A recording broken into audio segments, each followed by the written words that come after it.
All right. What's up, everybody? We are going into the most epic semifinals in a long time. That's right. We have got Maru here in the bottom left, going command center first. Hot damn, that's a way to start a series. He's up against Raynor in the top right. And of course, this is the semifinals of the DreamHack Masters of Valencia. This is just such a cool rivalry because historically, these guys have played at some of the biggest world championships and tournaments over the last few years, and it follows a pattern. The pattern is Raynor makes Maru look like an absolute chump in the first 10 minutes of the game, and then Maru says, "You can't kill me, and I'm way better than you at late game." And no matter how far behind he is, he makes it really effing hard for Raynor to finish him off. And if it goes late enough, Raynor just cannot hold a candle to Maru's late game because Raynor doesn't set up for that phase. Raynor wants to win in the early game, the mid game. He wants to overwhelm you. He wants to kick ass there. And, going into this series, I got to chat to Raynor a fair bit actually in Valencia. For those who don't, I often went up to him and I was like, "Hey man, how you do?" I'd come in and just kind of like bend over and be like, "Hey," staring at his monitor, like frowning, and he just turns. He's like, "What, Pig? What?" And I'm like, because he's on the score screen. I'm like, "What race are you playing?" And he's like, "Protoss, of course." And he shows me the race, and yep, indeed. He was practicing Protoss pretty much the entire tournament, was Raynor. He did not do a lot of Zerg practice, but whenever he did play Zerg, he was absolutely crushing despite it. And I was like, "Oh my god, you're just too gifted, you little freak." But going into this series, he actually said, I think he said this to Roddy. I think Roddy was the one that relayed this to me. And he was like, "Oh yeah, I know how this series is going to go." Basically, Maru's just going to do some really stupid joke opening, like some really silly thing.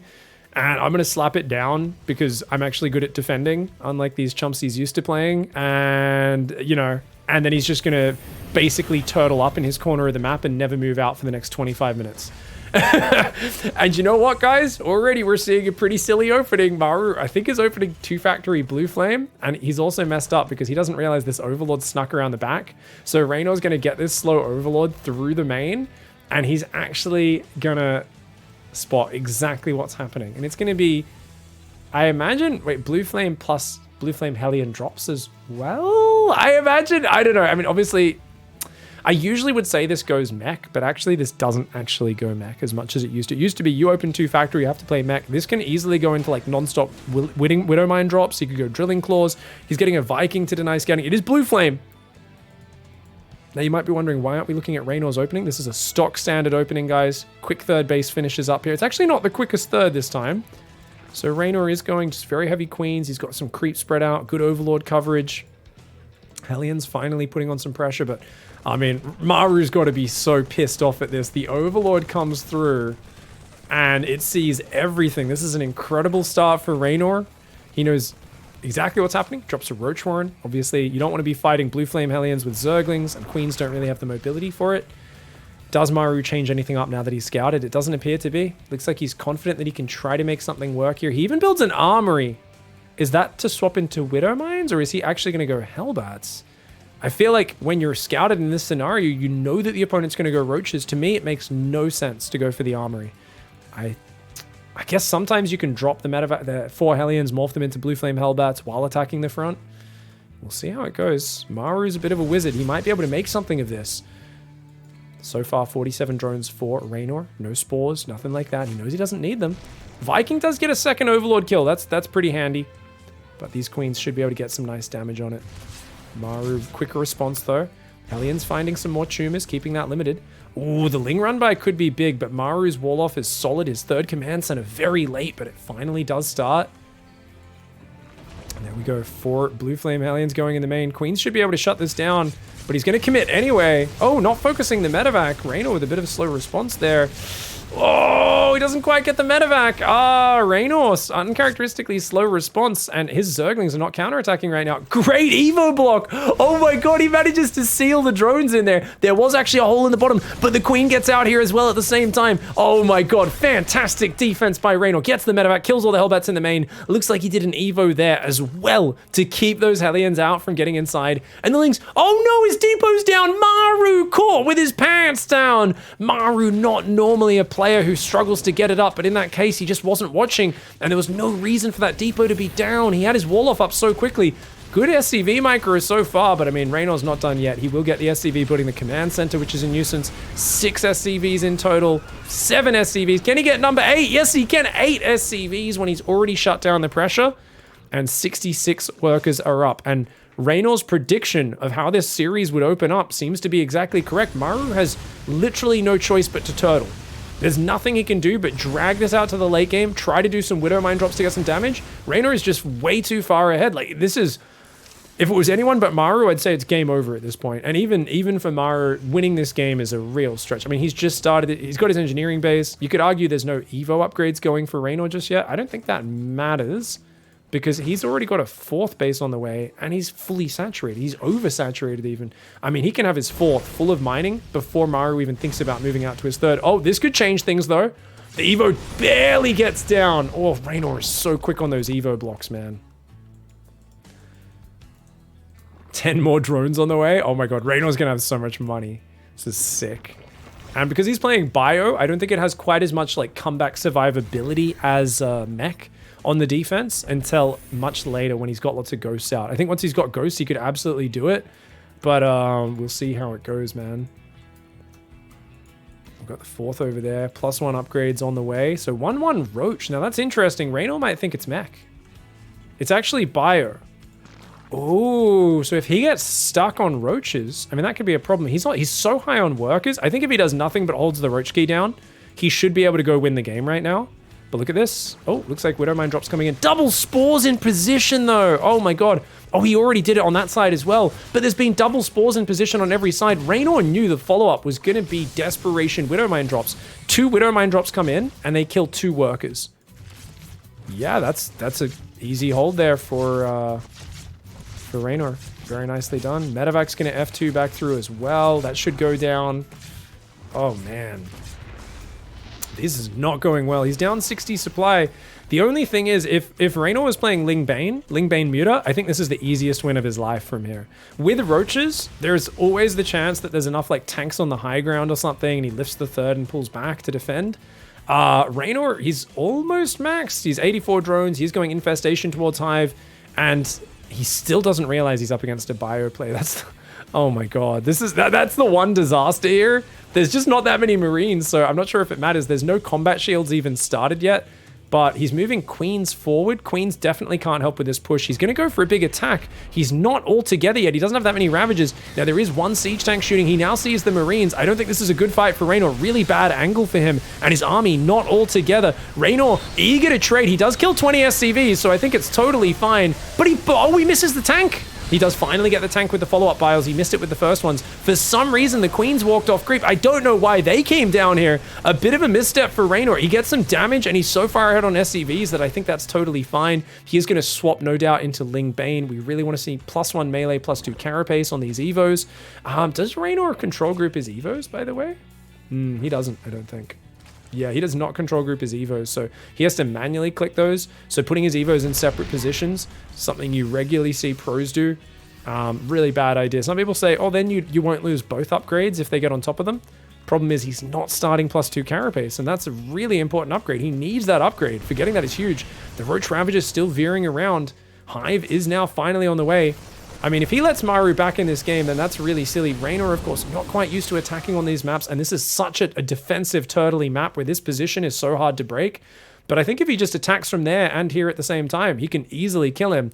But instead, he's building more drones. Raynor, I think, wanting to hedge his bets in this scenario. And Maru still looks incredibly killable right here. But Raynor, taking his time, triple drop on the north, could get some counter damage.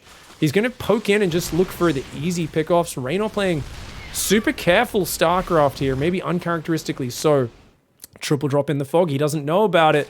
Goodbye 5th base. Maru is getting closer and closer to maxed out. He's getting out on the upgrades. He's gonna snipe the 5th base. Maru is just turtling up like a champ, and he's getting great counter damage. Raynor, this is not a good way to start this series. He's letting it slip away a little bit. I'm not saying he's losing the game, because he's definitely not. but he's letting it just drag to late game. And we know that Maru is the better player in the late game, especially if you're stuck on 28 Roaches and 6 Ravagers. This supply is not very valuable supply. If Maru gets maxed out on Biotank, it's a much higher quality army than you've got with this shitty Roach Ravager army. If you can swap to Ultraling Bane, it's a little bit better. But by that stage, he may already be entrenched on a 4th base. Tank spread across these bases looking good. The Bio's a bit out of position. Just going to keep on killing this refinery as he's been doing all game long. Lings, Roaches, Ravagers in the bottom side. Raynor rebuilding these 2 expansions right now. Ultra Cavern is there. Adrenal. Finally, he starts +2 Carapace, +2 melee. But that's when 2-2 is already finished. And that means Maru could start 3-3 and actually have a good economic and upgrade, or not economic, but upgrade lead for the next few minutes of this game. Ghost Academy's on the way as well. He's going to start the Ghost transition. In the meantime, Maru is just in survival mode, and as he should be. He's got 24 Marines. So that is, of course, 30 supply of Bio Medevac out on the map trying to do some counter damage. Raynor sees it coming. He thought he might be able to intercept it there with the Biles. Army on the bottom here, just microing back. Very well done. +2 vehicle weapons is on the way. He's going to try and boost up the tank damage. And he'd love to bile down these Medevacs, but doesn't look like he's going to be able to do it, Raynor.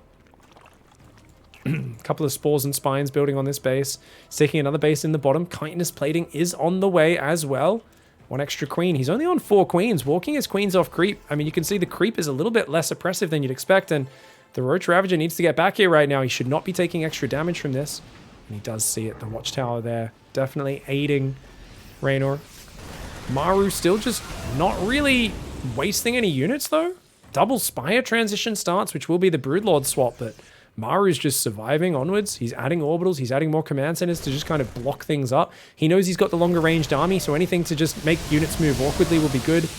Decent Baneling hits, but he does save most of those Marines before they go down. Did he just lose Medevacs in the top to Bile? Did he just... Guys, did he just lose 2 Medevacs to Corrosive Bile? There was 3 full Medevacs here. Now he has 1 half full Medevac. I'm pretty sure he just got biled down. I'm sorry I missed that, guys. We'll show you guys at the very end here. 11 minutes. Try and remind me at the end of the replay to rewind that one and go back and check. But if so, that's kind of insane. I don't know if it's the most valuable units to be losing, but definitely would be a cool little boost for the morale at the very least of Raynor. There's no Marauders out. I was going to criticize there being no concussive shells, but he actually doesn't have any Marauders, so it doesn't really matter. 3rd factory is on the way as well, so he's going to be able to have more tank and then also more Thor production as this series goes on. He could get a reactor on it and get Widow Mines. Ooh, he gets a hatchery kill. Very nicely done. Man, Raynor's taking his time. He's got a lot of money, but... Dude, his army still sucks dick. He's got a few Vipers. He's still on a mass Roach army.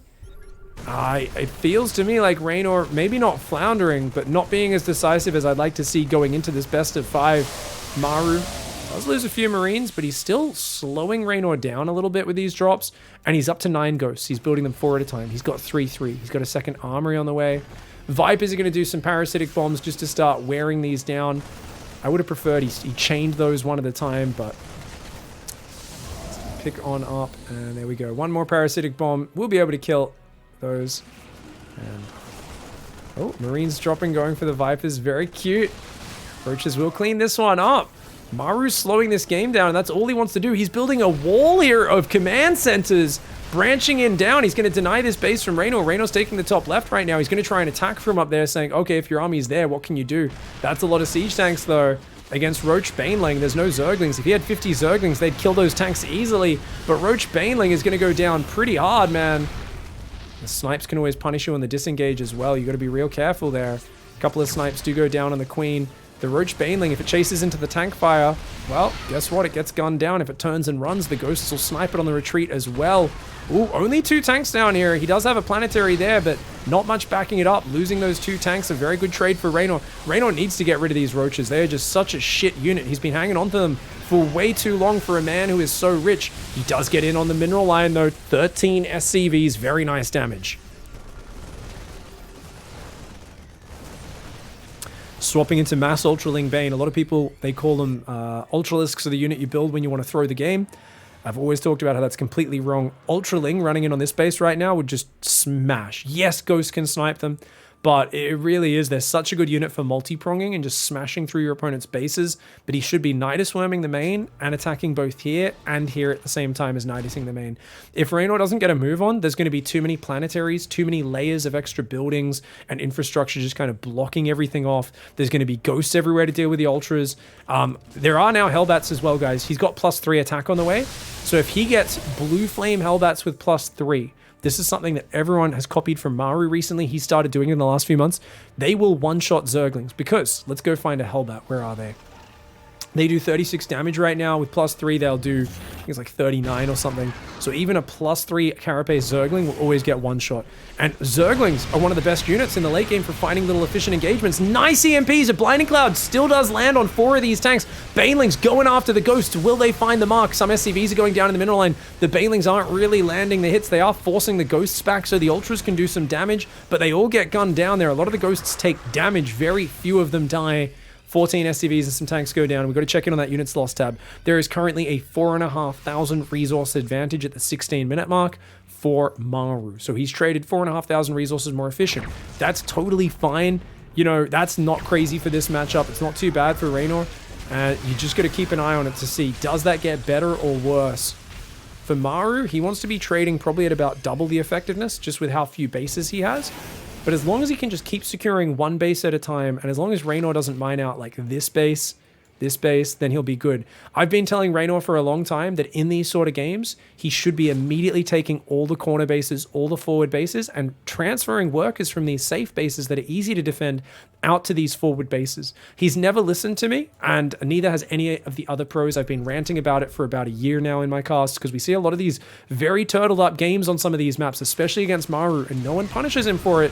Here we go, another wave of Massling Bane, Ultra Viper coming in. Maru hanging on like a goddamn champion. The Banelings rolling forward, they want to find those ghosts, but Maru just keeps running. At least a few of those ghosts will go down, but the Banelings change paths there. I think maybe he should have just clicked on the planetary, dude. The Banelings end up doing jack shit.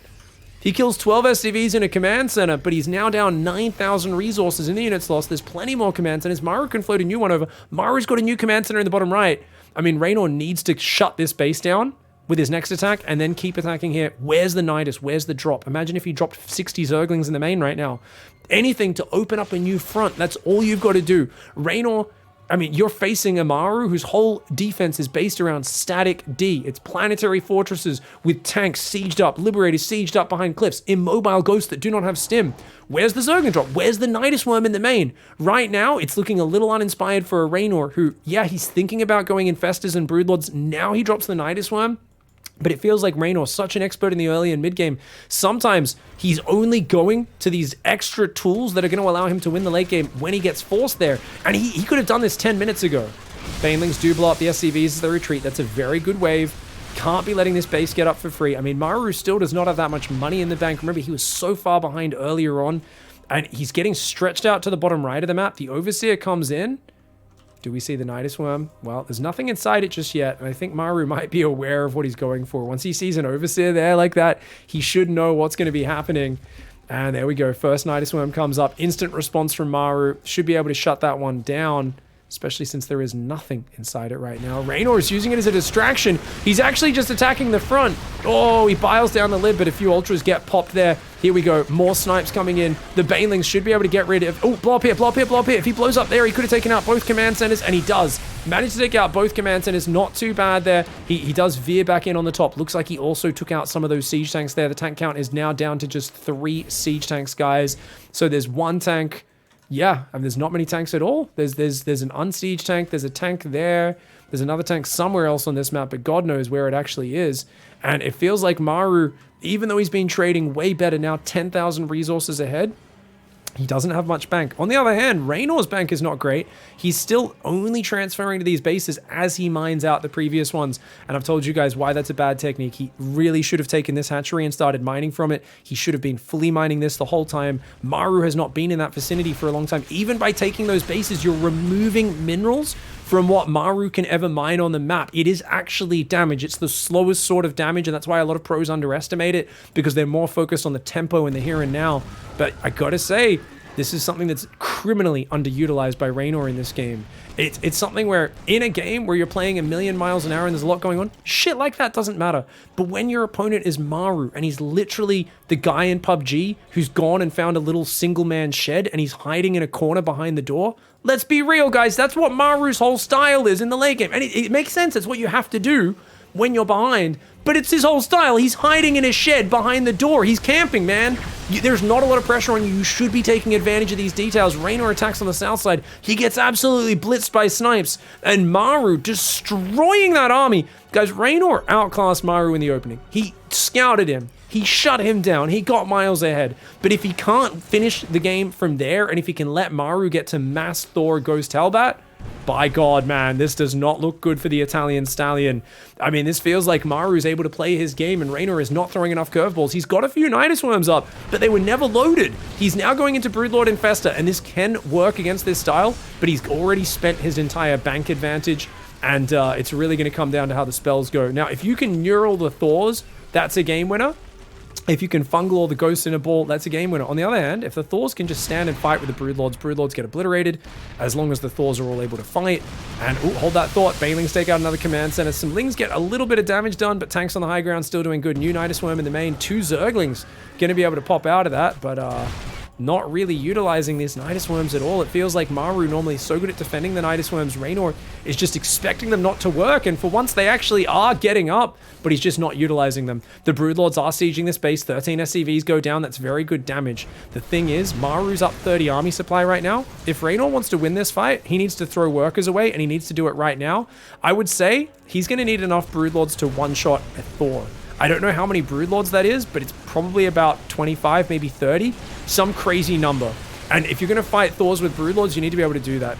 Well, apparently, looks like he one-shot that. 17 Broodlords maybe is enough. Maybe just barely. Does he have enough Infestors, though? Right now he has 3 Infestors. That is nowhere near enough. He needs a lot of them, and he needs to keep them spread out so they don't all get EMP'd. So he's going to try and rotate is Maru. He says, okay, I lost that base, but I'm going to kill your entire top left economy.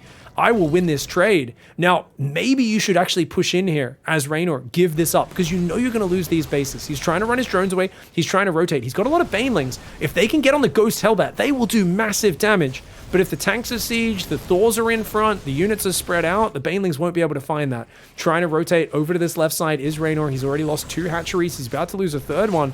Man, this is not looking great for Raynor's economy. On the other hand, he does have a big lead in terms of bank, but Maru has mules, man. Okay, it looks like he's trying to drop mules in the open. Those do get caught out by some Ling Roach. Good move by Raynor there. More Banelings coming in down here as well. He definitely could get rid of this base, but he doesn't seem to realize it. There's this whole bottom right is so vulnerable, but Raynor is kind of assuming that there's shit up there defending it when there is not. Maru grabbed his whole army and moved to the top left of the map. Now the Vipers here, they're looking for some abducts. Can he get them? The Thors with that 11 anti-air range is so goddamn scary, man.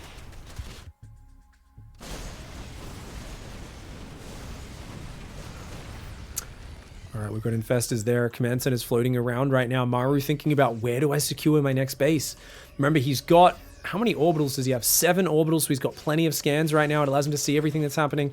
Raynor looking like he's poised to jump on this army, but his spellcaster count's still very low at just 5 Infestors. I would probably want about 10 Infestors versus this army, because you want to be able to neural the Thors. If you ever get rid of the tanks, then you can basically just neural all the Thors while dropping Fungals and A-moving Broodlords and roll it. But it's all about how those engagements come down, and zoning nukes even being added in for Maru. Man, he's got to just drop a Nidus maybe on top of that tank or somewhere deeper. Lings are going to come in. He should be able to kill at least a few of these siege tanks. He does have 3/3 and adrenal glands on those. Some of the Banelings do get sniped down. Lings managed to get the tank. I think the Thor wins that fight just barely. Well, with the medevac and the SCVs, it definitely does. Broodlords over here do catch a single ghost in the open. Looks like he saved some of the Spore Crawlers from the nuke as well. Good lift there for Maru, not throwing away any command centers. This base still mining. Bit of a travesty for Raynor. He could have just put a few Zerglings in there that would have been shut down. He just doesn't realize. He doesn't have the information. He's assuming Maru is better defended than he is.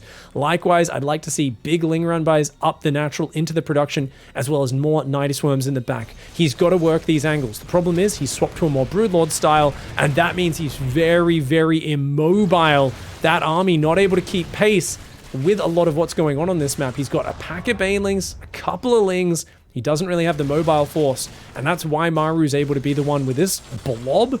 It looks like a cumbersome blob, but it's actually the more mobile army compared to the Broodlords. We've got 3 more Broodlords on the way, so that's going to be 20 Broodlords with 3/3. Looking at the composition, you've got 5 Thors with 2 more on the way, 22 Ghosts with 1 more on the way, so 23 Ghosts. And what's very important is these 19 Hellbats that he has just mixed in there, because them with Blue Flame, they're going to one-shot the Broodlings, so they can't really achieve anything.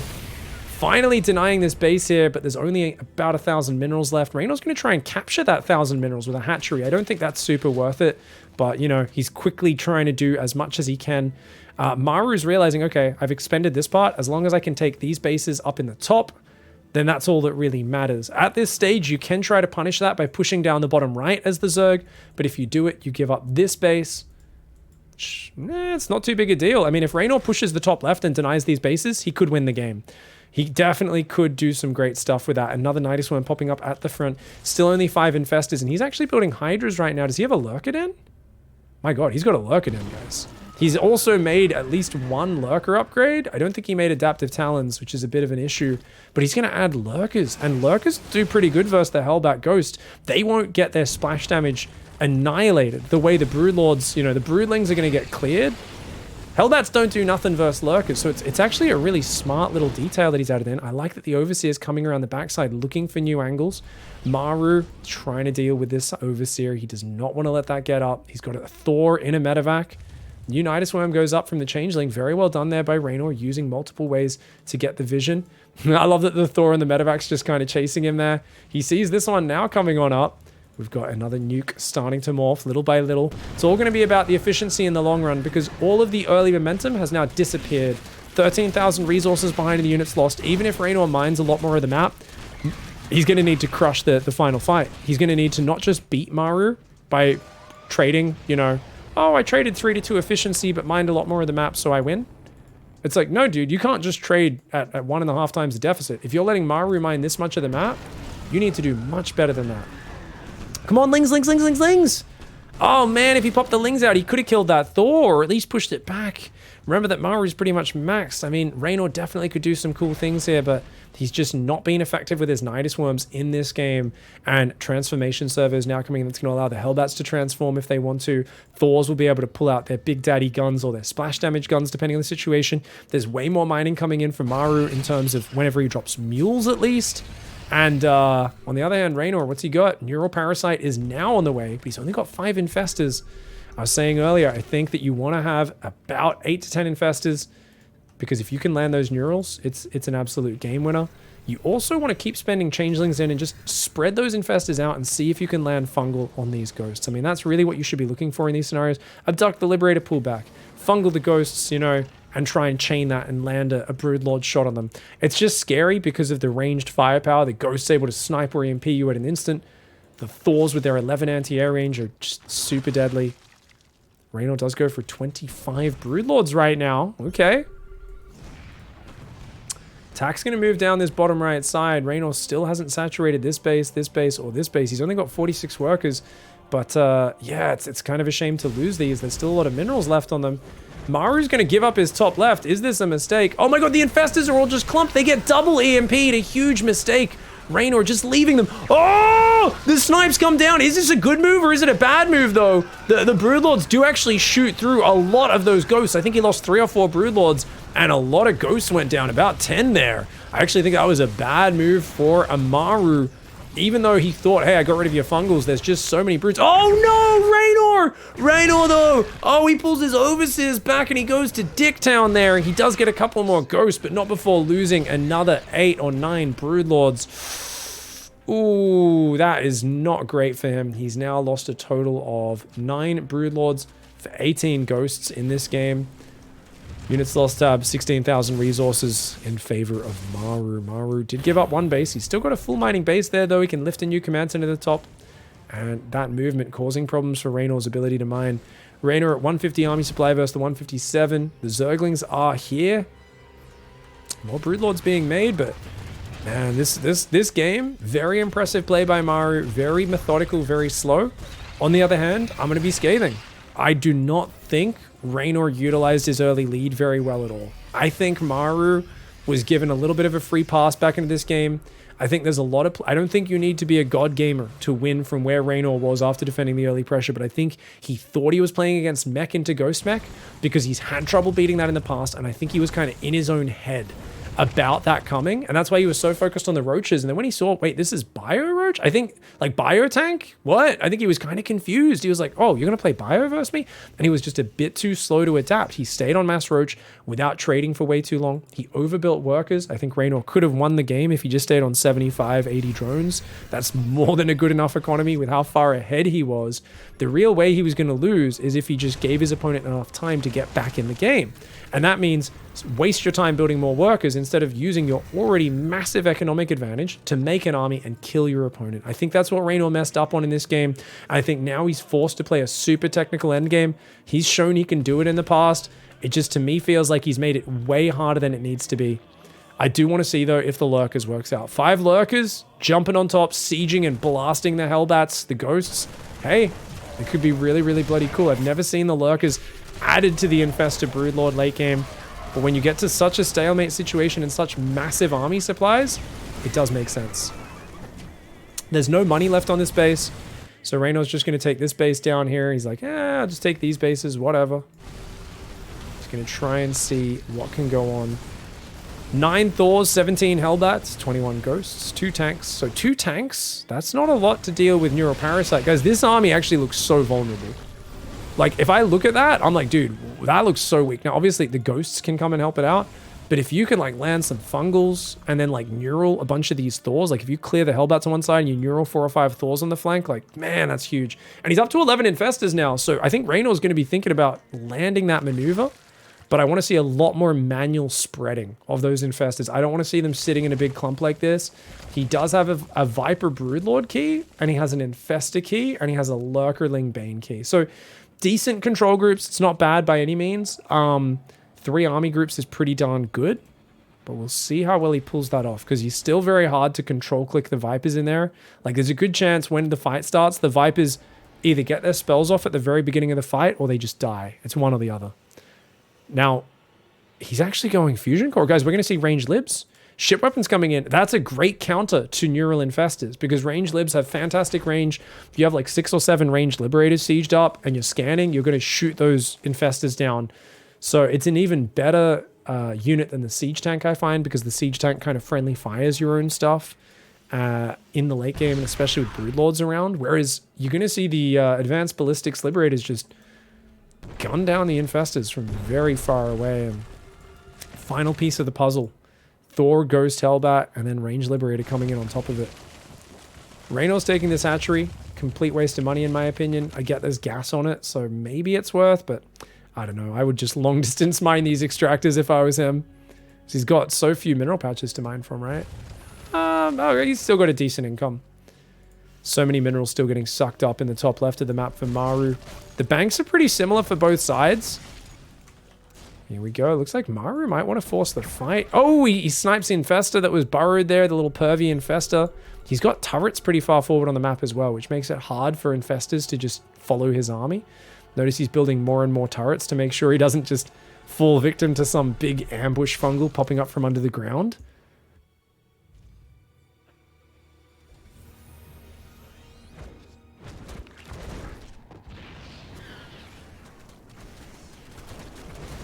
The map's been run completely dry at this point. That base will get cleared up, or at least chipped away at. Definitely should get rid of the sensor tower down there, but the army coming back makes it very scary. There's only a few mineral patches left in this top left, and a few in this bottom right. So, I mean... Oh man, you do not want to attack into... If the Thors are spread like that... Maru's got a great spread of Thors. Raynor, no! Raynor instantly loses a bunch of his units, but he does get some Ling Bane on the Ghosts. I think he killed a couple Ghosts there, but he lost like 3 or 4 Broodlords to the first volley. When the Thors are spread like that, you don't want to engage. You want to come in from the flank, down here or up the top, and hit just a few Thors at a time. Okay, nice abduct. Gets rid of one of those Liberators. Spore Crawler's coming in very big. That's his only real anti-air is those spores. So the Libs are actually a bit of a nightmare.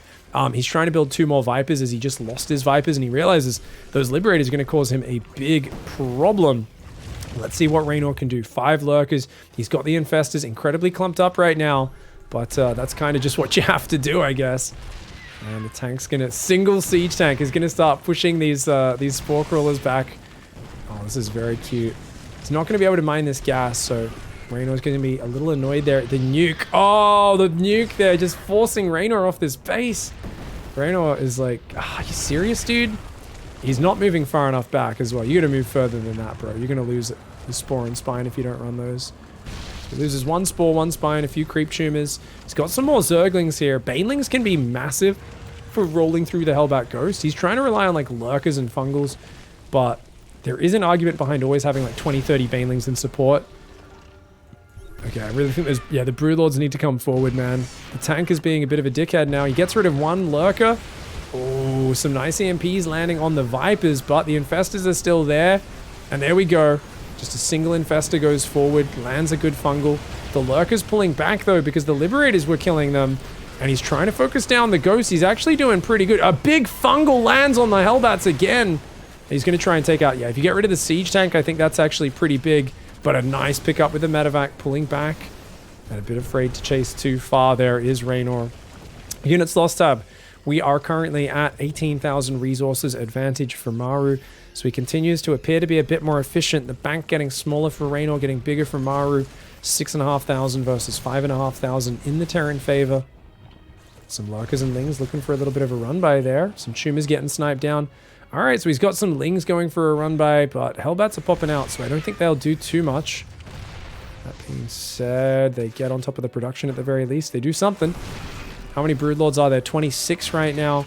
Lings killing some add-ons, getting some depots, but one-shot Hellbats, man. +3 Hellbats are just absolute sickos at dealing with these. He's going to try and burrow his Zerglings everywhere. Oh, watch out, watch out, watch out, watch out. Okay, his Broodlords get clipped, as do his Spore Crawlers. Nothing dies except Creep Tumors, but a lot of them do take damage. Okay, still got some Lings in the back door that could be very annoying later on. Oh, Parasitic Bomb Fungal, good combo. That's going to do a lot of damage, but I don't think it'll actually kill the Libs. I think they survive with like 20 hit points after that. And indeed they do, 30 hit points in fact. So you can see just how annoying these Liberators are. They're so oppressive. They keep killing the Infestors. He's lost 6 Infestors, 7 Vipers in these skirmishes. Only a few Thors have gone down, a couple Libs. Like, he's killing Hellbats, but Hellbats are only minerals. Okay, oh, he comes forward for an EMP. There's still a lot of Infestor energy in there, though. Still a lot of Infestor energy. The last Lings do pop up and get cleared as well. Lurkers are down on that south side. Man, if you could get one more Parasitic Bomb, that would be huge right now. There are 3 Vipers here. Do they have energy? I don't think so. We've got not enough for Parasitic Bomb. That hatchery gets taken down, which means it's just long distance mining on the minerals. I think the Broodlords should really be coming forward and killing this Siege Tank. I think Raynor right now is getting bullied a little bit too much. He's being very patient, but he's got to get rid of that Siege Tank. He's got to do something to demand the respect of Maru. Just blast it, pull back. Hopefully only take a couple Thor shots. He's, of course, worried about getting sniped on the retreat, though. A very reasonable thing to be worried about. Good fungal comes in. Oh, man, this is so scary. Maru shoving forward like this. Oh, okay. Abduct. He grabs a Thor. Very nice. Very nice. More Broodlings are coming in, trying to pull back, trying to look for the right angle. Is Raynor right now. He attacks his own Broodling there to spawn an extra shot from extra range away, but it just disappears to the Hellbats. That's the problem. Nice fungal on some of those ghosts. He's rotating his Infestors in one at a time. Fantastic micro here by Raynor, but the Vipers are out of juice and the Thors are now letting their presence be known. He's got to land a few more. Maybe Neurals would be big here. Maybe he's trying to fungal down the Hellbats though. The ghosts on the right side. Watch out. A few snipes landing on that right side. Very good move by Maru. Maru still pushing him back. Raynor instantly remaxing here, but it's costing him a lot of money. I think Maru might actually be trading worse than Raynor. He is. Raynor's been trading better than him. It's only 17,000 resources in the difference now, so slight advantage in this last battle for Raynor. Maru still, though, dropping zoning nukes and most importantly, denying thousands of minerals from being mined on this base. A crucial base. Meanwhile, he mines his equivalent version of that base on the other side of the map. This is a huge position for Maru. I can't believe we're only in game 1 of this series, especially with how this started. So good for Raynor. Raynor pushed up against the wall, getting pushed back. He's looking to throw those waves. Right now, Raynor, I'm telling you guys, he would give an arm and a leg to have several Broodlords. You guys know what I'm talking about. The 2018 Broodlords up against the 2018 Thors, where the Thors shot like 2 less range and the Broodlords shot 2 extra range. I mean, he's got to be a little frustrated right now. He's got to be wishing this was 2018. Where Cyril kind of showed that if you target fire with the Broodlords, they basically got an extra 2 range and was just unkillable in the late game because of that. But here we go.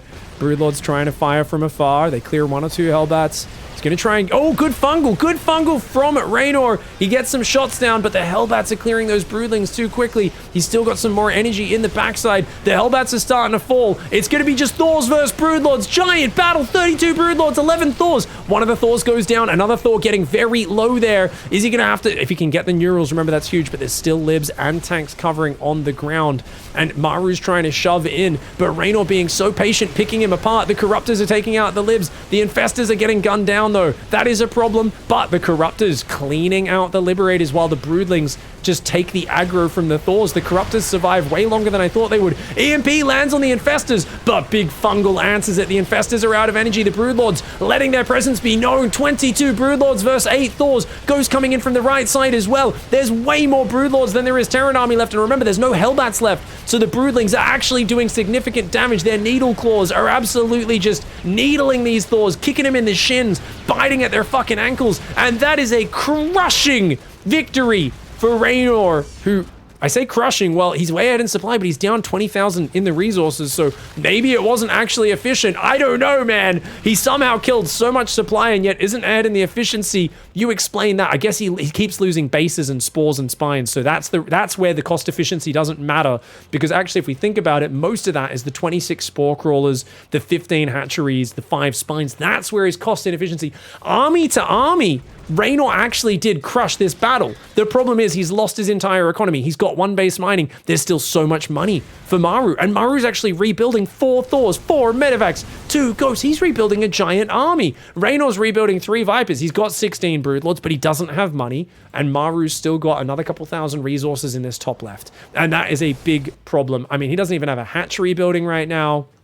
I think Raynor needs to get a hatchery down there and try to rebuild and mine from that base and get that last couple of maybe 5,000-6,000 minerals out of it. He's remaxed on Zerglings, and that's a huge mistake. I think Raynor got a boner. He wanted to push and win the game, but the Hellbat remax was too quick. Maru was not actually out of money, and so Lings are kind of useless here. I mean, if he goes for run buys, that would be his best bet, but he can't really do much else, and this is actually an orbital in the top left. That would be a not bad area to attack into.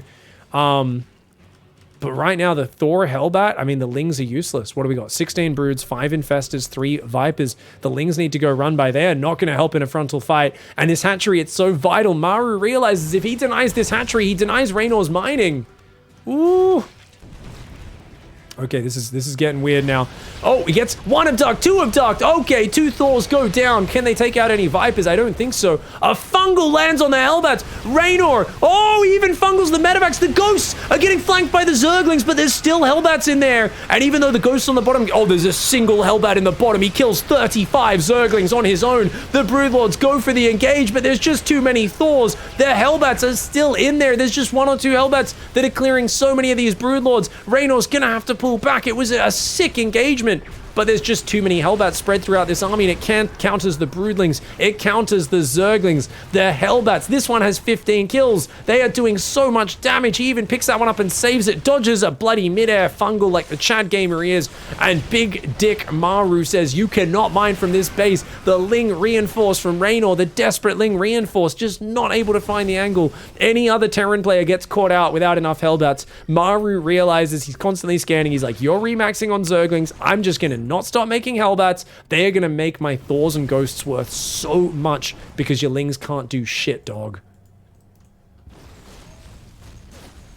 That's how Maru speaks, for those who don't know. Whenever I am in an elevator with Maru at an event, he's like, yeah, dog, I'm going to fuck these fools up. That's how Maru speaks. It's true. It's a sign. You guys, real.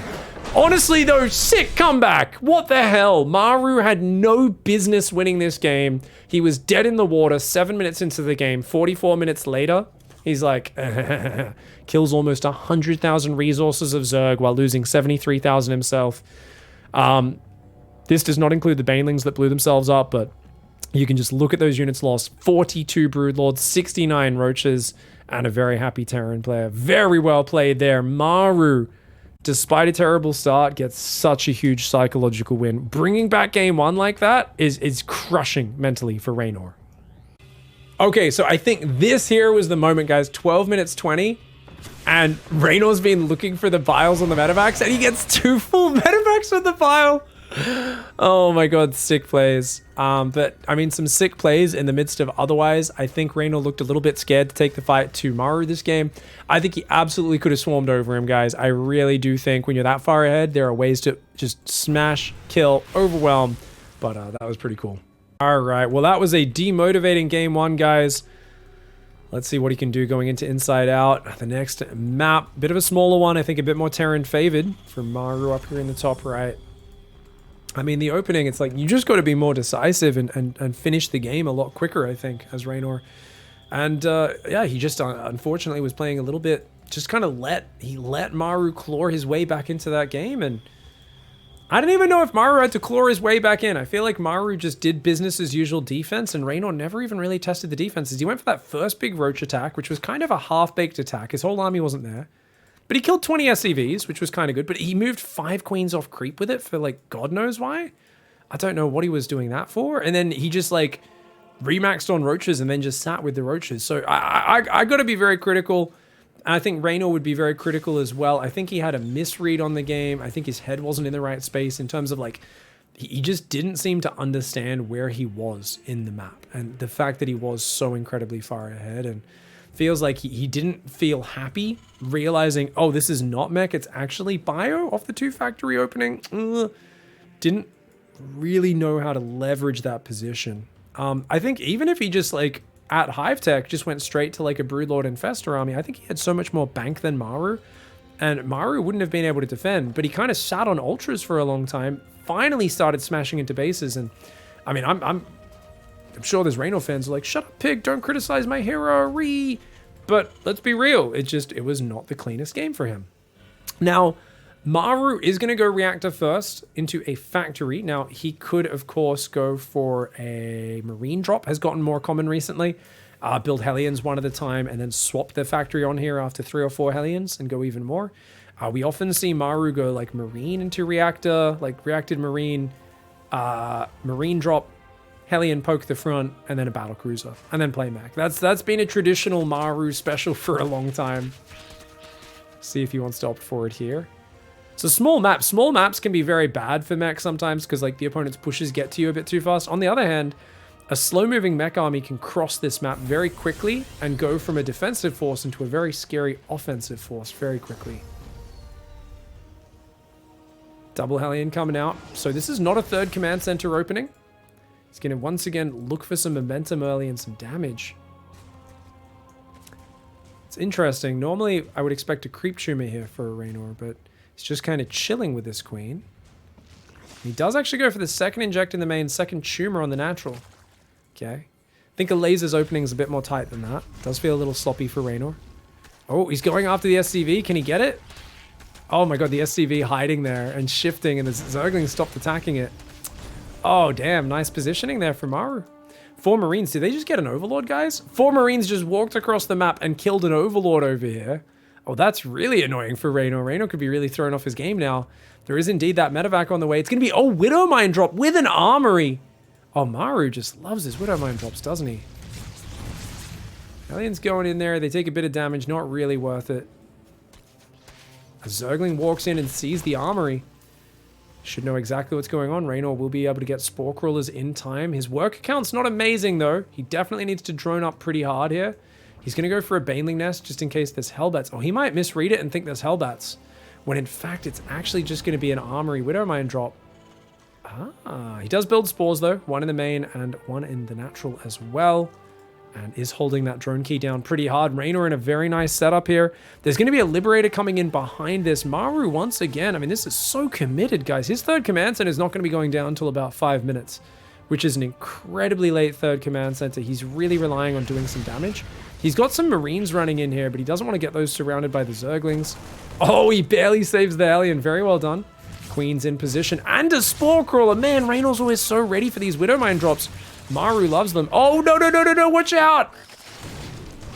Okay, he only loses a couple Zerglings, 1 or 2 drones. Widowmine there on the natural and doesn't quite get the Spore trick off, but nonetheless looks all right. He does actually leave this Widowmine. That's out of range. Raynor doesn't realize that's there, I think, and he does chase the medevac away. A decent hold so far. We've got Hellions coming in that could morph into Hellbats. 3rd command center goes down, as I said, 5-minute mark, very late. And only now is he starting his second and third barracks. That being said, Raynor has, of course, been slowed down. He's only on 53 workers. If he could get a fourth, that would be great. Ooh, the Widow Mine moves over there. It actually gets a drone from the high ground. Raynor does do a good spready, though. And he's even clearing up his fourth base. Oh, man. Maru, you're so annoying, bro. Okay, that does go down. Queen's over here. Banelings are ready as well. As long as Raynor's on point with his transfuses, he should be good. Notice he sees that Terran's pulling back. He pulls back. He doesn't want to present a bad target. Liberator gets sniped by the Spore. That's a bad one. That's really bad for Maru. Losing the Liberator straight up like that. Guys, it might seem like he's being really annoying, but look at the worker count growing. Look at the amount of control over what's happening grow. Raynor's on 4 gas. Raynor's going to take a 4th base any moment now. These are things that Maru cannot keep up pace with because he's got stim, but he's got no Marines. He's got no medevacs. He's just up to 5 barracks. He's just started 1-1. His 3rd is not finished. He needs to keep Raynor slowed down right now. And as I said, 4th base coming down. The lair is underway. We've got more and more injects coming out. Ling Bane building up. Raynor is going to get out of control once again, as he always seems to. The double Evo is here. Yes, it's not the quickest, but he's got a pretty well-timed lair, and Baneling speed will be coming in, of course, in the near future from that. The Queens have been well split. There's 9 of them covering this map so darned well. The creep is starting to get out there. This, to me, feels like a nice momentum position for Raynor. And Maru, he's so gas-starved, he can't even afford reactors on his 4th and 5th barracks right now. Baneling's going to push this back. Oh, not a great trade for Raynor. Only getting 2 of the Hellbats. You'd rather hit at least 3 or 4 with those Banelings. Of course, 5 Banelings for 2 Hellbats. Not a great trade. Units lost tab almost identical still, though, despite that. 1-1 upgrades on the way. Where is that Baneling speed, Raynor? You got to get it, bro. Raynor. Okay, he does remember Baneling speed. That would be a travesty if he forgot that. These barracks still do not have add-ons. Maru, his production is super shit right now, guys. He's got a decent worker count, but 62 still trailing far behind the 78. Spires on the way as well. Raynor looking to play Mutalisks if possible here. And the Lings get in. 3 SCVs slowing down a depot, pulling back. Marine Hellbat on the left side. The Spire is on the way. Still no gases on the 4th base, but you don't really need that. Just 6 gases should cut the mustard. And he's going to actually get a minivan morphing on the right side of the map. The Zergling minivan, for those who don't know, this is the carpool, but it's not the good carpool for the well-raised kids. This is for the shitty kids that all come to school with knives. And you know what? Nothing better than dropping them off in your rival's house and letting them just run rampant. So it costs you almost nothing. You don't even bother with Overlord speed. 7 Zerglings. It's going to get a full scout. It could do massive damage, and it's going to be a good distraction as well. I love it. Queen's coming on forwards. The Marines and the tanks in a nasty position. Dude, these tanks are so annoying. Raynor does not want to lose this hatchery, man. But he doesn't have Baneling speed. He just needs 20, 30 seconds for his upgrades to finish, but he has to give up the hatch. Ow! Oh, Lings! Oh, he lets the depot up. What a bummer. That's a huge problem for Raynor. He could have got so much damage. This also did not queue to unload, apparently. He could still do a lot of damage, though. He could still do a lot of damage. Losing your 4th is not too bad. Oh, Maru! Maru getting way too greedy. He's trying to defend his 3rd. He tries to shove forward on the front, walks into Banelings, and throws away what would have been an amazing position. The Lings finally get in the mineral line, but at this point, it feels like it's going to be a little too late. Raynor has an amazing mineral count in terms of, worker count, 81 workers, but he doesn't have a 4th to mine from. He's got 30 workers, 15 of which are redundant on that base. The Queens, the Lings, the Banes coming forward. 2-2 upgrades do now start. Raynor desperately needs to get that hatchery back up, and if he loses the bottom right, he might just be dead in the water, but the tanks are out in the middle, and he should be able to get rid of those. The Queens and the Lings will dance over the top. Maru takes out a few more Banelings, but he loses his siege tank. He's only got one of those left. It's inside a medevac. There we go. Drops to the back. 4th command center going down. Now, Raynor's still gonna be able to bounce back if he can defend this 4th. But if he loses this 4th, he's in big trouble.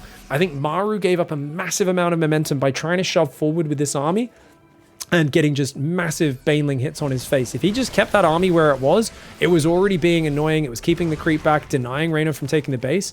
But he saw such a big Ling run by at his base, and he was like, fuck, oh shit, I gotta do something to him on the other side of the map to make him pay for this. And oh no, there's not enough Banelings, I don't think. There's no support for them. It's pure Banelings. He gets some Marines. He gets some decent hits. The Mute is trying to come in as well. He does defend the hatchery for now. The Queens are here, and they've got a lot of Band-Aids ready. They should be able to transfuse that hatchery, keep it alive for now. now. Mutas are going to go across the map. They can intercept the rally. There we go. Just before the 2-2 finishes. So these Marines are still easy pickings for the Mutalisks. The Mutalisks don't have any upgrades, but they don't need it. They're just isolating them in small numbers. He could go for that command center as well. Gets a siege tank. Very well done by Raynor. But his 4th base is going to be forfeit, and this is a big problem. Once again, his 4th base gets sniped. He's going to have to transfer to the other one, which thankfully is almost finished. His drones are spending more time running back and forwards than they are actually mining. But, oh no, no, no, no! Oh no, Raynor, just when he was looking like he was actually getting some control with the mutas, he doesn't watch for a little bit and loses 6 Mutalisks. There's a 4th base going up for Maru. Maru's got +3 attack on the way. Maru has a 2nd factory building a reactor, which is going to add Widow Mines, exactly what he needs right now.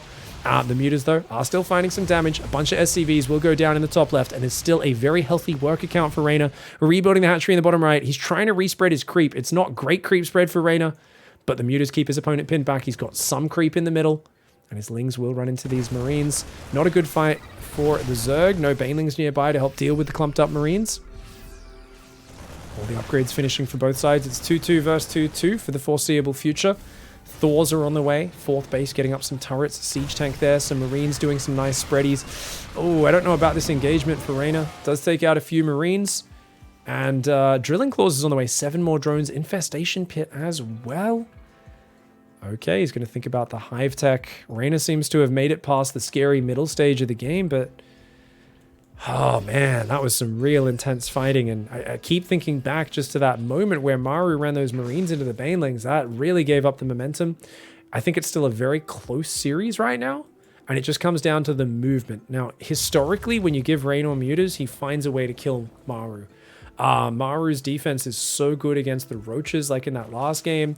But when you give him Lingbane Muta, it always feels like he finds Maru with his pants down, catches him off guard, and he's got to do that because he's got 17 mutas. He's only now getting his +1. He's going to be up against 3-3 Marines, Drilling Claw Mines, Thors in just a moment's time. So he's got to get damage done. Maru, he sees the dots coming. He knows these coming, but he's already distracted by these Zerglings. They're going to fly in. 3 turrets are about to finish. A Thor pops just in time.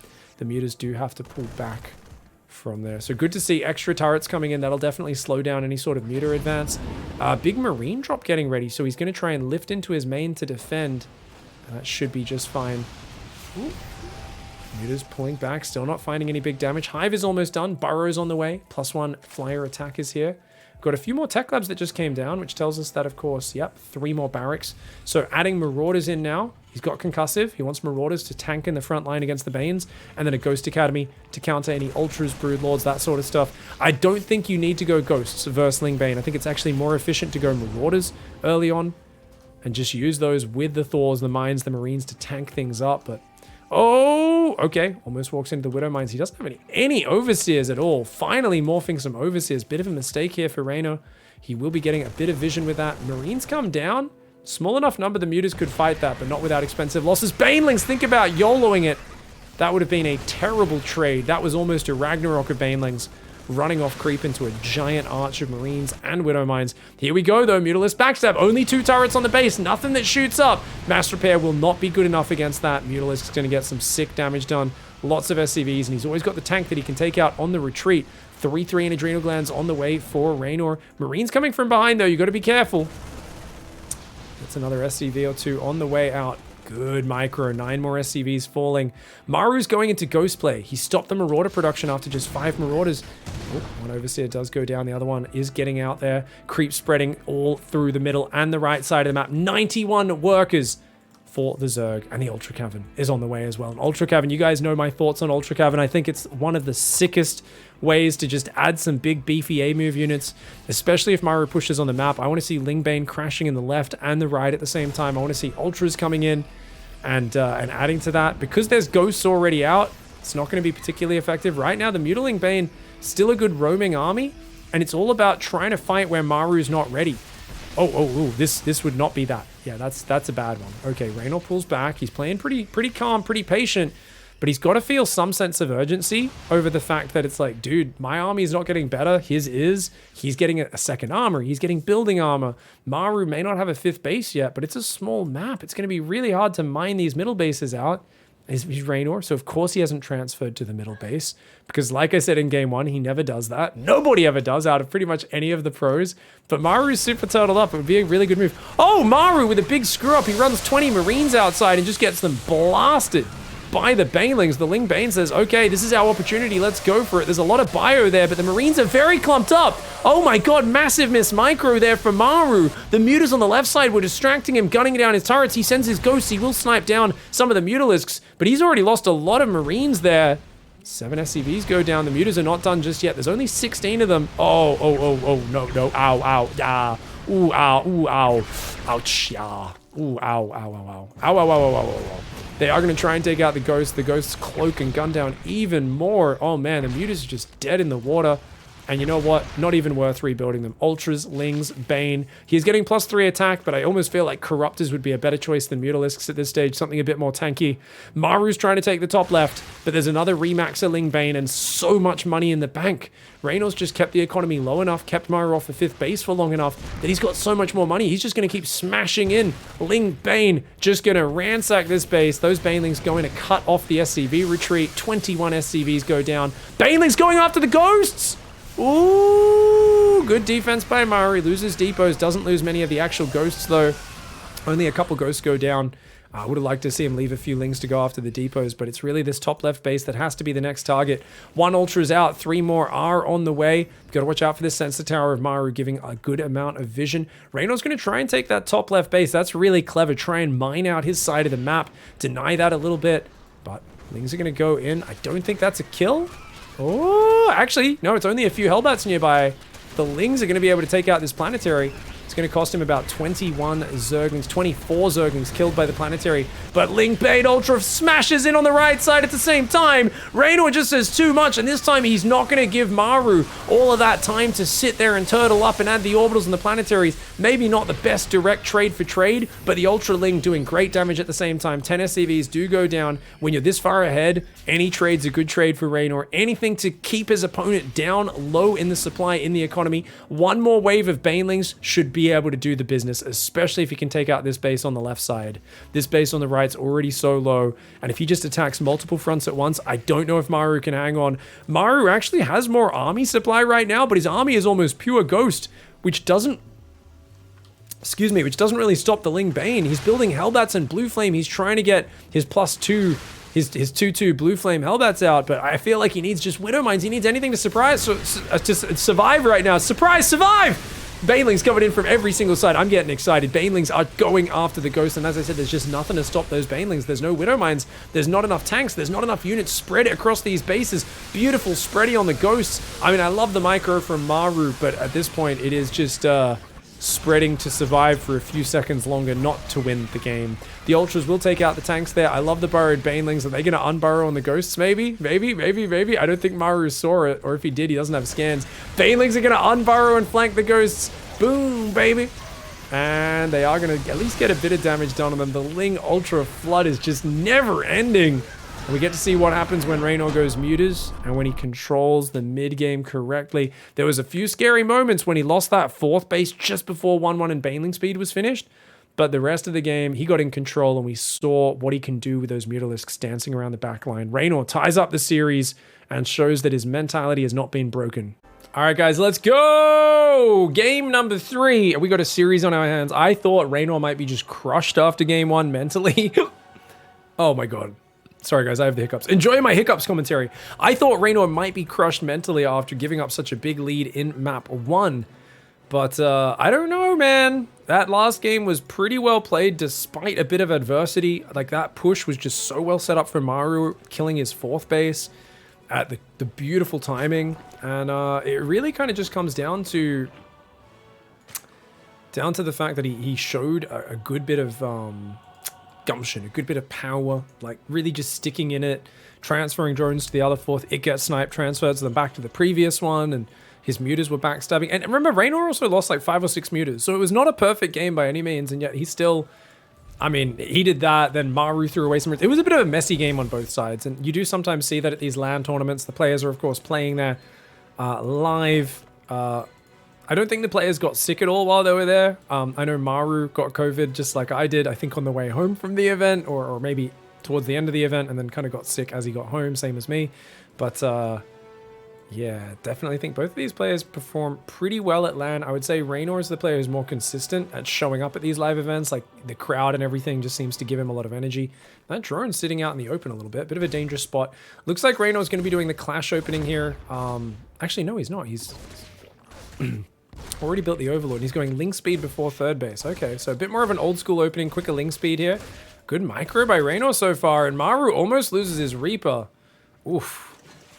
Third base does go down there. Obviously wants to start the tumor on the natural immediately. Now, Maru's going back to 3cc, so a bit more rock-solid standard play for Maru this time around, guys. And that's a pretty nice way just to say, okay, let's get back into a more standard game. Normally you want to take your second gas about 3 minutes, I think it is. Right? And isn't it normally like starport and then second gas? Unless he's doing some like 3-racks play or something. Yeah, there we go. Second gas. It's got to be before you start Hellion. So 3 minutes 10 second gas. Third hatchery is up. Extra tumor in the main. That's more standard for Raynor. So good to see him going back to what he's used to doing. And the Queen should be able to push back that Reaper pretty easily. Maru decides to fight. Now that's interesting. Says, hey, get a little bit of damage done on her. But the other Queen's going to intercept. Oh, doesn't quite kill it. Oh, look at this once again, guys. Raynor. He's got a backdoor Overlord that snuck in, so he could poke in and get a very good scout off. Hellions, the first ones are entering the field right now. Viking on the way for Maru, so he wants to deny the scouting. But other than the Overlord that's in the back, the other ones are pretty far back on Raynor's side of the map. Raynor's already got 1, 2, 3, 4, 5 active creep tumors. He does need to remember to spread this one, though, around his main, because the whole point of this tumor is to really cover your main base, so the Terran can't screw with you at all. And on this map, this is a really scary choke point, so you got to get creep out the front there as early as possible so that any future pushes aren't going to do too much damage. Marine pushes him back after he gets the crucial scout, but of course the Viking will finish that Overlord back. Now Fusion Core in the very back going down, so it's going to be a Battlecruiser follow-up here for Maru. Usually when he plays Battlecruisers, it is Battlecruisers into mech. And we know how he plays mech, which is mech into adding ghosts into the most unkillable late game bullshit you've ever seen. So whether he gets there off bio like in game 1 or off a mech opening, it ends in a similar place of Thors, ghosts, Hellbats, Liberators, all that sort of jazz. Roachhorn's on the way, which tells us Raynor maybe feels that this might be the case. I mean, he hates playing against mech, and he always has. Oh, okay, very good scout. He sees a tech lab on the starport, and it's not upgrading. That should tell him he's playing against BCs. He does make a lair, which is already a little bit later for a lair. Second gas goes down, but he's got a good work account. And if he can get a fourth base up, he can get ahead and really just steamroll in the mid game. And there we go, really quick fourth just after the 5-minute mark. Dude, Raynor has a very good read of what's going on. I think he's in a fantastic position. A couple roaches to help defend the Hellions. And how many queens have we got? 9 queens already. As long as he keeps his injects up, which he is sleeping on a little bit in the main and the natural right now, he's going to be very good. The Hellions can't really find anything. Creep is spreading all over this map. And the Viking going down the bottom side hasn't found any damage. He's pulled back all of his Overlords. He's got a Spore in the main now at 530. He's building a Spore in each base. He should have 3 extra queens in the main, though. Guys, this is a big mistake. Yeah, okay, there we go. I was going to say, you know, about 5:30, 5:45 is when they could be teleporting in, maybe as late as 6 minutes if they've gone 3cc, which is, of course, what Maru's done this game. But as long as you have 4 or 5 queens, so you have one of your 2 queen control groups in the main base with the Spore, if he teleports on top of the Spore, he's going to Cucktown. Maru, if you're a Maru fan, hope for him to not do that. Okay, much better for Maru. He teleports on the natural, much less predictable position. That's really good. If he teleported on the other one, he'd already be at half life after getting just 1 or 2 drone kills. As it is, he's gonna... Oh, careful, Maru. Careful. The drones do go back a little bit quickly, but there we go. Keeps them all alive. Oh, the Hellions could get some damage. Roaches are going to take out at least a few of these Hellions, though, and only 4 drones. Pretty good hold so far by Raynor. He's got a Spire on the way, 8 more drones going, and he can now move his queens down, shuffle them out to try and defend that. The Hellions still rotating around this map. The creep spread has been slowed, but I love that even in the midst of this, he actually spread these, and that one, for instance, is outside of scan range. So that scan is not very effective for Maru. You always want to make sure you get the front tumors, because those are the ones that actually have charges in them. Because now Raynor can just replace the hole, and this one is still spreading forwards on the north. Spire is there, Roach Speed's on the way, +1 range. Yamato starts up, 1-1 upgrades. He's going more battle cruisers, up to 3 factories. So he's got double tank and double Hellion production there. Hellions and the Reapers just continuing to get shoved back. 4 Hellions have gone down. I mean, this is equal units lost on both sides. Great creep spread. Reynor's at 86 drones at 7 minutes into the game. Oh my god, he's got roach speed as well. I mean, he might even be able to just run in and do some damage if the battle cruisers aren't at home. Like, the roaches could maybe just kill that single tank. Look at this, he's shoving him all the way home. This is fantastic for Raynor. Now, Raynor might be able to just kill him. If he goes for a Corruptor Roach timing, maybe? Is that going to be smooth enough? Maru with some pretty good tank positioning, but he's going very quick 4th base. And when he moves out to take that 4th, is actually usually the crucial moment where you can just kill with Roach Corruptor. He's going to go Infestation Pit, though. That will open up Hive Tech. Viking will take out the Overlord on the bottom side of the map. Hellions are still being a bit of a nuisance, so he's actually creating some little inroads here and there. Battle cruisers come forward now. I think you're very happy to fight just 2 battle cruisers with 8 queens, easy peasy. But once your Maru kicks in and there's a 3rd BC, that's when they start just rolling over the queens. Hence the Corruptor timing is very effective. They're all popping out right now. No air upgrades just yet. Queens are just continuing to respread creep here, making sure the head of the creep does not get snipped off. There we go, another Hellion going down. Landed Viking on the bottom. Does manage to get the creep tumor. Well done, Maru. Just the little details, the multitasking. He spreads out to that 4th. It's going to be Swarm Host. So Raynor actually is like, nah, screw it, man. I'm just going to go straight Swarm Host off the Corruptor Roach. I'll add a Baneling Nest as well because, of course, you want Banelings to clear out the Hellions and Hellbats. But he needs to transfer these workers out of his main out to a 5th base. He's so heavy on workers, he doesn't even have a base to mine from right now. 14 Swarm Hosts coming out. So he's going to try and break Maru down with Swarm Hosts. Now, he's got good creep spread in the middle, and he's obviously got a good angle here on this base where he can launch. He also, if he can get the creep down here and stop Maru from delaying that, he can throw locusts on that base as well. So he can hit these 2 frontal angles. He doesn't really have an angle into the main though, unless he goes for a Nidus Worm. And I think a Nidus Worm's a no-brainer. You've got so much money here as Raynor. The Nidus Worm, even just the threat of it is absolutely huge. Oh, if those Corruptors were a little further back, that would have been great. If he intercepted the BCs out in the open, that would have been super badass for Raynor.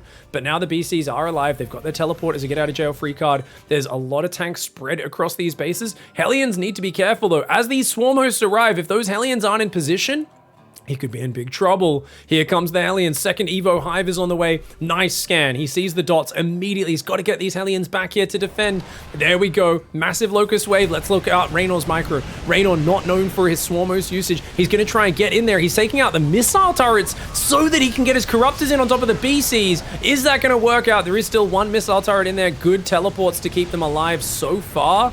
And he's teleporting them down the bottom. There is 3 missile turrets helping to protect them with the mass repair. That should be pretty good. He's going to go for a bit of a wee-wee. That's a good maneuver. He's going to piss down on 3 of these factories. There's only 5 factories right now. Cyclones are coming out though, so he does have to back on out of that.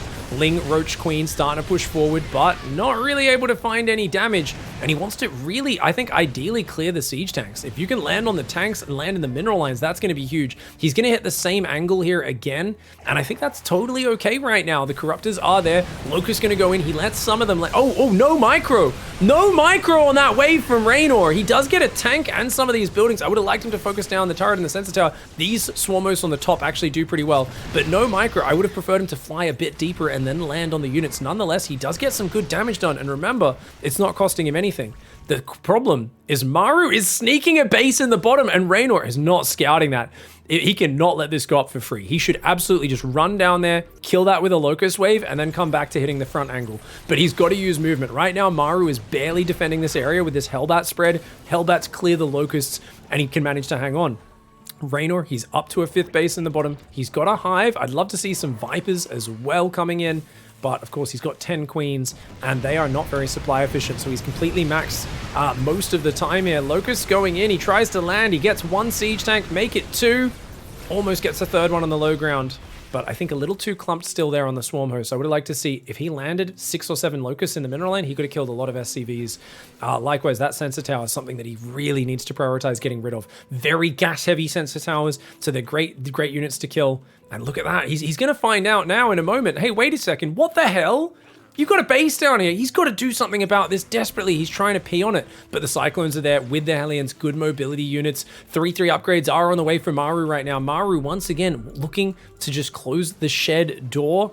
bar the door and then just start kind of furiously touching himself. He says, let me get to late game, let me get to late game. Corruptors do find the BCs. He should be able to get one of them. No, it barely survives. The Cyclone's backing it up as well. Locust, good Locust spreadies. Very good Locust spreadies. Takes out a couple of siege tanks there, but he just lost a bunch of his Corruptors. He still hasn't managed to kill a BC. That one survives on 10 hit points, so they are getting mad efficiency.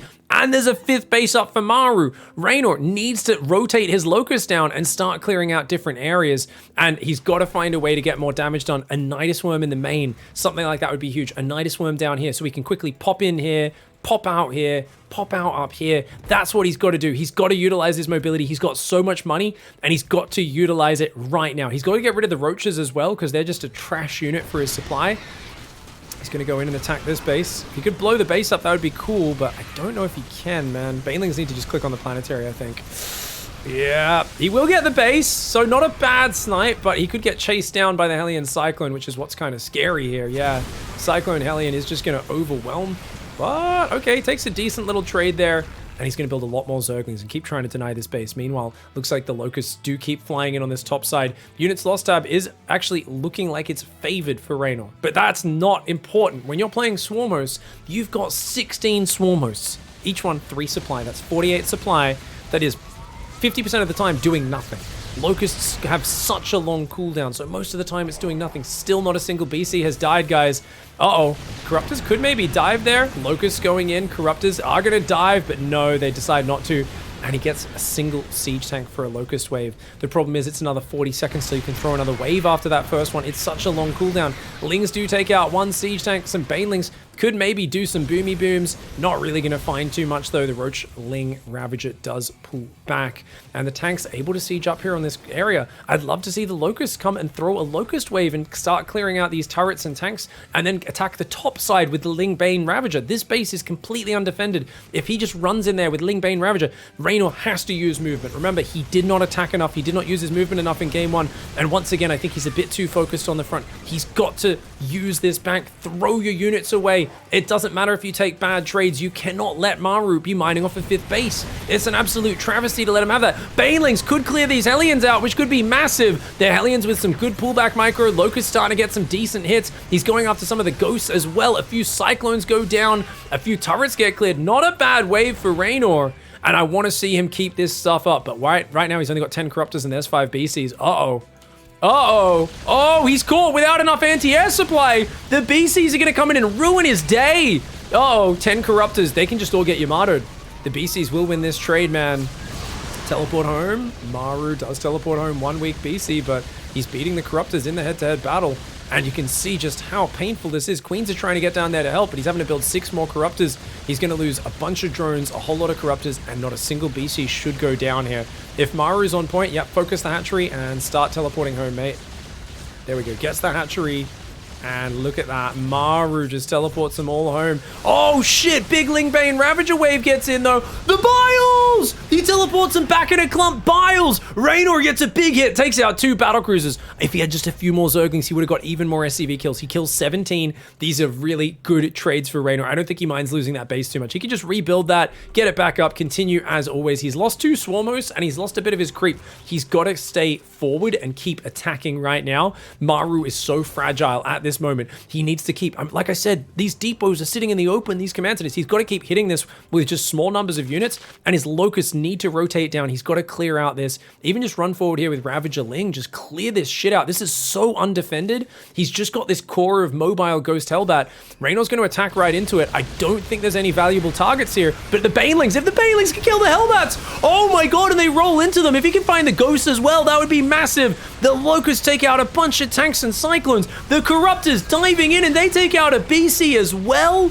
Oh my god, okay, Raynor actually is trading. That's super well and super efficient. He's just got to keep it up now. He's just got to remax more Banelings, more Ravagers. I don't think he needs any more Corruptors, maybe 2 more, I guess. There's still 2 BCs, so that's okay. But once again, rotate. If his Swarm hosts run down and the next wave runs in from here, I mean, there's no way this base gets defended. He's got to rotate. He's got to hit different angles, though. Right now, Raynor is headbutting into the same angle here and here repeatedly, and that's okay, because he's trading all right. but it's not the easy finish that it would be. Maru is stretched thin like butter over far too much toast, man. He's Bilbo Baggins when he gets all pissed off about people taking his ring, and he looks a bit like Gollum right now. You've got to take advantage of him when he's in this vulnerable spot. Not the best wave there. Attacks around a corner. The Locusts do take out a tank or two, so it's not the end of the world. But once again, the extremes here and here. This is where the immobile mech army, mech ghost battlecruiser is very weak. He's got to not pull back. He's got to stay forward and keep trading. Maru with a fantastic ability to hold on. I would have died 23 minutes ago in this 17-minute game if I was in Maru's shoes. I don't know how he just calmly moves his units around to defend in this scenario. The ghosts run out and get some snipes, but does he get punished? Oh, a couple of ghosts do go down. That may have been a bit overeager. Finally, Raynor runs in the top side, and he should be able to take out a lot of these depots and so on. Banelings do find some of those Hellbats. Decent Locust lands as well, man. He's going to kill quite a few of these siege tanks. Dude. Wow, he loses one more Swarm Host there, but so much damage. This is so good for Raynor. He's still about even in the units lost, which should be pretty game-ending as this game goes on. But I keep looking down here at this base that's fully defended, and these depots are still, like, it's just completely undefended. That north side, man, there's no planetary there. There's no planetary down here either. It's just 2 tanks and 2 BCs. I want to see some more mobility. On the other hand, I don't know how he managed to get double engineering bay, but he just hit 2-2 upgrades, or at least 1-2 upgrades on the Ghost. Maru is an absolute psychopath. How the hell did he get to that? I do not know. Here we go. Another wave of Locust Ling Bane is going on in. The Hellbat's doing very well versus the Lings. The Swarm Hosts go forward. Some Banelings do go forward. A couple Biles on the tanks. That wave maybe not as effective as the previous ones. The Corruptor's thinking about coming in from the south side again. Definitely could do a bit of wee-wee, but he's afraid of that. Did he kill a command center, actually? I think he just killed the planetary here. So looks like maybe he did just do a wee-wee, take down the command center in the midst of that. Not a bad move. That 5th base, though, is still mining. Raynor's got this base, though, and this base up. He's got plenty of gas in the bank. Should be taking that hatchery. Yep. I definitely would like to see him just focus on minerals, and it seems like he's pulled off gas for the moment on most of his bases just to focus on that. And he's going to keep looking for these angles. These Swarm Hosts are now rotating around, but they should already have been throwing this Locust Wave. You can't let those Swarm Hosts have any downtime. You got to keep the momentum up. I feel like he was actually keeping Maru's bank so low that, like, Maru is in a desperate position. Lings are going to run in here and take out some of these tanks. Great positioning on the tanks, but the Ling Bane is going to do some damage. Locusts get a couple of kills, but it doesn't look like too many. Oh, some of the SCVs will get out of there. Great play here by Raynor. Finally, you can see how much damage he gets just by attacking a new angle. And you see that Maru does not have the planetaries everywhere. He's not set up. He's spread thin. And you got to get the Swarm Host to run forward and throw a Locust Wave for sure on the north now, and then keep hitting the south with the mobile army, or vice versa. But you got to keep switching it up. I'd love to see a Nidus Worm mixed in there. It feels like Maru barely hanging on right now. Ooh, good defense though. BCs plus tanks on that ledge. Breaking these rocks definitely seems like a no-brainer for Raynor. You got to open that angle up. And this top side now, still only defended by a couple of siege tanks. These Swarm Hosts, Raynor's sitting back right now. He's taking too long. These Locusts, I mean, he's got to respread the creep and keep throwing these Locusts. It feels like he's taking his foot off the pedal at the moment where it's most important to keep that aggression going. Maru is still nowhere near maxed against you with 11,000 resources, and it's all about urgency. It's not about efficiency. It's all got to be about urgency. That's what beating him has to be about. He takes out 1, 2, 3 tanks there. Almost gets a 4th tank as well, I think. That's not bad at all. Oh, runs in with the Ling Bane.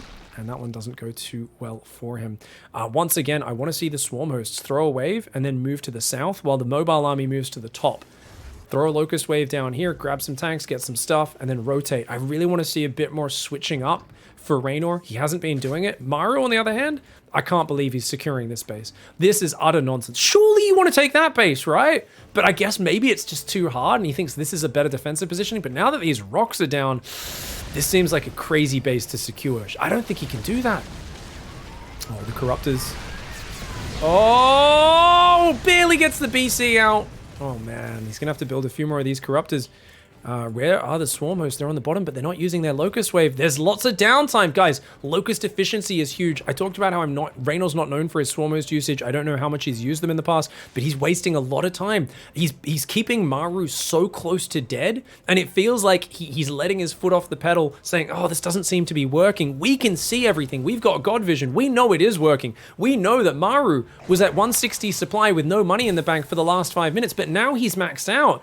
And Raynor's going to throw a Locust Wave in here into what is the most defended position. He will take out 1 tank, damages a few things, 2 tanks, that's okay, but it's not going to be the breaking, winning thing that he really needs, is it? He needs to find an opening, but now there's a pack of Ghost Tank there. You got Tank BC here. You got Hellbats roaming in between. Suddenly it's hard to find a weak point. The weak point that was there for so many minutes, I don't think is there anymore. I think right now Maru seems to have stabilized. He's made it to mass Ghost Tank Hellbat. Suddenly Lingbane Ravager doesn't seem like the answer to this style anymore. Has Raynor taken too long? Perhaps he has. He's got Banelings trying to roll in here. Not enough Corruptors apparently. He's got 12. Only 5 of them are here. Oh man, the Planetary survives. Locusts do run in. That's not enough to kill a Planetary though. He'll have to just shift click the SCVs. You can see, there we go. Good micro. Raynor does at least take out a couple of SCVs, but not as much damage as he would have liked there. Only 13 swarm hosts, not as lethal as about 15 or 20 that can one-shot a Planetary basically. And he's going to get counterattacked in the north as well. Maru says, I've been defending all game long, time to counterattack. Raynor struggling with his supply cap. He's not sure what units to rebuild here. He does have plenty of lava. He's got great upgrades. I mean, he's got good upgrades, not God tier upgrades just yet. He is now adding +3 melee and +2 carapace, so definitely pretty slow on his upgrades this game as well, now that we think about it. He was so swarm host focused for a long time that he wasn't really focusing on melee carapace. 12 Broodlords are going to morph, so he's going to try and do this with Broodlords again, similar to game 1, where he did actually win some of those Broodlord fights, but it was only off the back of Maru pushing in and denying his entire economy. So the thing is, can he actually win those fights before he loses all of his mining bases? That's the big difference. If he can do that, then this can work. But otherwise, he's in big trouble. I think he needs more Infestors as well, and he needs to get these Fungals out here. He's going to have to wear this army down, but Maru mixing in Medivacs for the healing. Very expert play. He's got a Raven in the mix as well, just so that he doesn't need to scan all the tumors. It'll spot any burrowed Infestors coming in. This base is going to get ransacked. Those drones, looks like they're going to be forfeit. Very painful. Tanks on the north, Thors, Hellbats everywhere. His armies here. These swarmers can definitely do big damage on that base there. Quick lift from Maru, and he does run the SCVs away. Meanwhile, the Broodlords fighting as best they can. BC is looking for those juicy Yamatos on the Broodlords. And they do find 2 Broodlords. Nice, easy targets. There's only 1 Corruptor out right now. Anti-armor missile goes down. Remember I said, can he actually defend this without losing his bases? He's already lost a base down there. He's lost a base in the top. Now, this base is taking massive damage as well. Oh man, Raynor taking a lot of damage, and that huge bank advantage that he had all game, not able to be used to get the victory. The 2 BCs is still a frustrating thorn in his side. 14 tanks, 12 ghosts, 3 Thors are now out, and it's mass Thor production. 3/3 upgrades are there for both Bio and the mech. He's also adding +2 air weapons in case he builds more battle cruisers in this game. And the Locust Wave is going to keep denying this base. Ooh, that's a juicy one.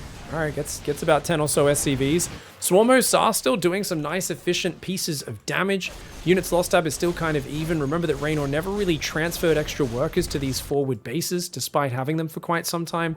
So the classic mistake that we've pointed out there that a lot of these players make is never trying to steal their opponent's resources when they have them turtled up. And he did have him extremely turtled up.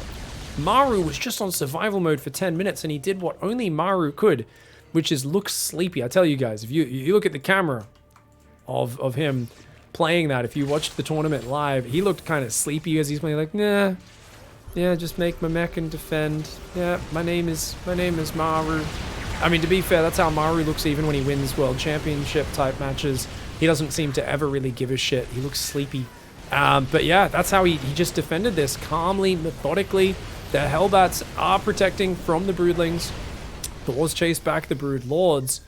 We've got +3 carapace. We've got Neuroparasite on the way. I think if you land Neural on a bunch of Thors, that's the big game-changing mechanic that can really make fights super sick. That or Fungal on the Clumped Ghosts. Those are the 2 things. I think the Infestor usually is the amazing game-changing unit in the late game. The problem with the Viper is just that the Thor's anti-air range is too extreme, so it tends to gun them down. Battlecruisers come forward, they do some BC Yamatos, then they teleport back. Good fungal on the Ghosts. Some pretty nice Infester control with the Broodlords, landing some pretty good hits, but there's still a few Hellbats in the mix. Maru, he's always got more Hellbats in reserve, and he's going to use a zoning nuke to push back these Broodlords and buy himself a moment's time. Maru microing this army very effectively. Raynor's out of gas. Raynor is out of gas, everybody. He's back on gas here, here, and here.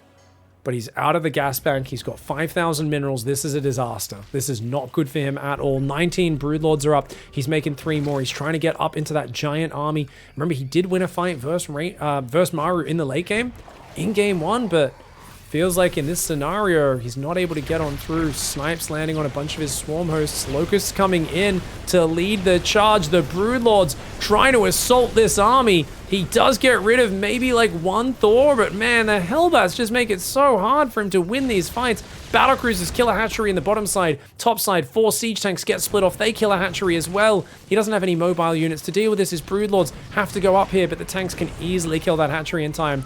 Battlecruisers, these 2 BCs that just will not die. 43 kills, and it still gets away. 43 kills for one, 55 for the other. That's right, that's a 98 kill pair of Battlecruisers.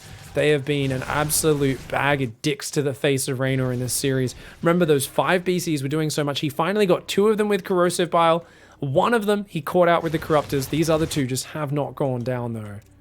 They just refuse to die.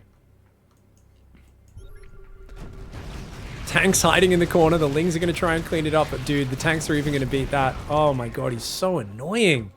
Maru still with 3 siege tanks ready for another counterattack in the north. Ghost sniping units off down there. He's going 4 more Broodlords, so he's going 26 Broodlords. Raynor is going to try and just go for a gigantic Broodlord army. The thing is, remember that Maru pushed in and took some bad fights in the previous game. Is that going to happen again? Do you guys think that like Raynor can actually win an offensive Broodlord fight? I feel like he can pull back, give up ground, pull back, lose base, and take efficient fight after fight while losing the map and just letting Maru mine more than him. So I think he can like kind of take these efficient fights while losing so many bases, spores, spines, hatcheries that it's not really efficient overall. That's the big problem. And I don't see anything to change that story so far. He's only got 5 swarmers left. He's going to keep throwing these locusts. I do think he just took his foot off the pedal. I think he was wearing Maru down and he felt like it wasn't working earlier in this game. And I actually think it was working. He just needed a little bit more movement and to not slow down the pace. And it was going to take him a long time to kill Maru, but I think he was wearing him down very effectively.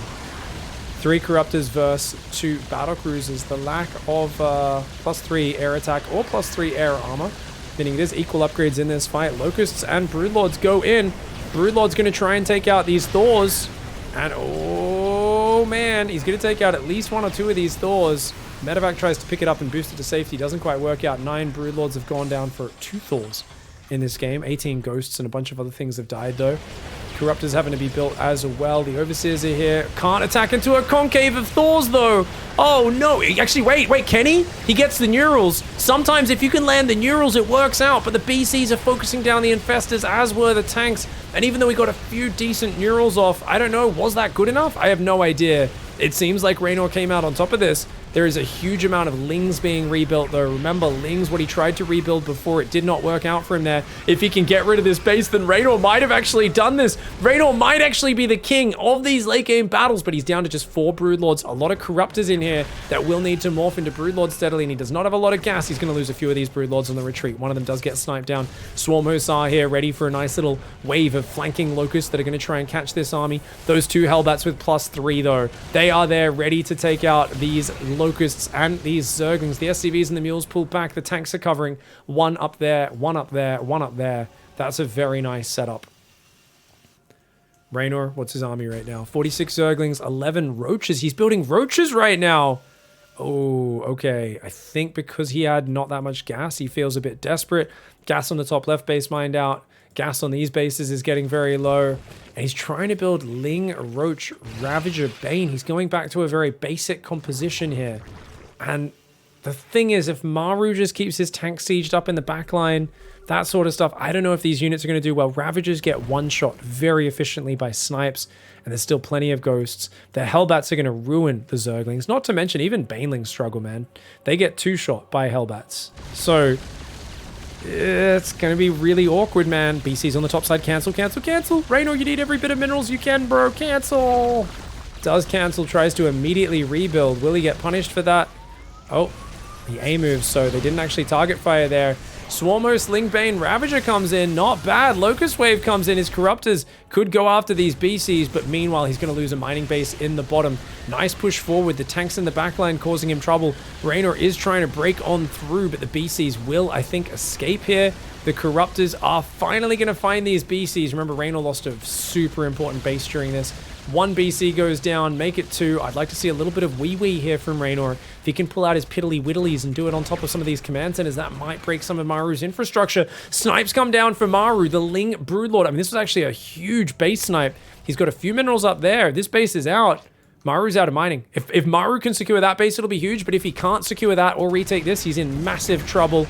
Fungal goes down, but he misses. He's only got one Broodlord right now, guys. It's mostly Roaches, Lings, Banes, and those three Swarmos from early. He's going to try and break this base, but I don't think that's the right call. He's got to pull back. Raynor right now needs to put it back in his pants. What's his income? He's got a few mineral patches. He's got a pretty decent mining base here. A few mineral patches. He's got to deny this base on the bottom and try to get this base up on the top. The problem is this base is a stone's throw from the setup defensive position of Maru. Nice Fungal catches a ghost, but there's way more where that came from. There's only two infestors and no fungal energy right now. He's about to have one of those fungals up, but not for a little while. And watch out for the snipes. You can't stand on the edge like this with the Ravagers. You will get sniped off. Meanwhile, Lings do deny the base on the bottom side. That is going to be denied for now.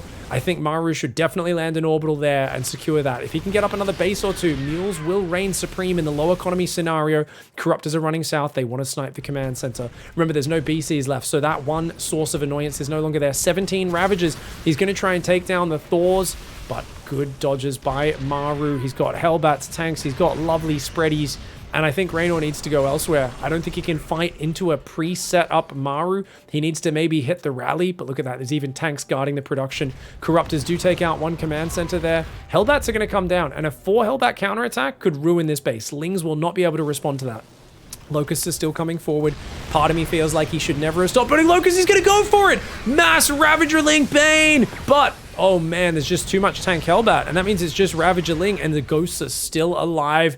The moment you lose your Banelings, those ghosts are going to snipe the shit out of every single Ravager in your army. The Viper is in production. He's going to try and build one Viper. He's splitting off some Lings. He wants to go for a bit of a run by, see what he can do. More Hellbats gathering on the top side. Maru's got this base mining. He's about to take another base on the top side as well. Fantastic Fungals coming in. A few Biles taking out one of those Hellbats, but every time the tank lands a shot, it's very scary for a Raynor whose income is very low. Lings get in. He's going to take out the tanks, but watch out for those +3 Hellbats. That guy could just hold position in the choke and ruin every single Zergling, man. Planetary also going to do fantastic there. The Lings will have to back on out. Meanwhile, snipes! Oh, it's a field of dead Ravagers. There were 17 Ravagers. Now there's 10, and the snipes aren't done yet. Big boy, ghost snipers are coming, and oh my god. Oh my god, there's just no answer to this position. The tanks, the Hellbats, the Thors, the ghosts on the high ground. What's he got? Raynor here with a scrappy low-tier army. He made some real plays with it. But every time the SCVs get mining, the mules start dropping the planetary. It may be the slowest erection of all time, but when you see that big boy standing there firm and hard,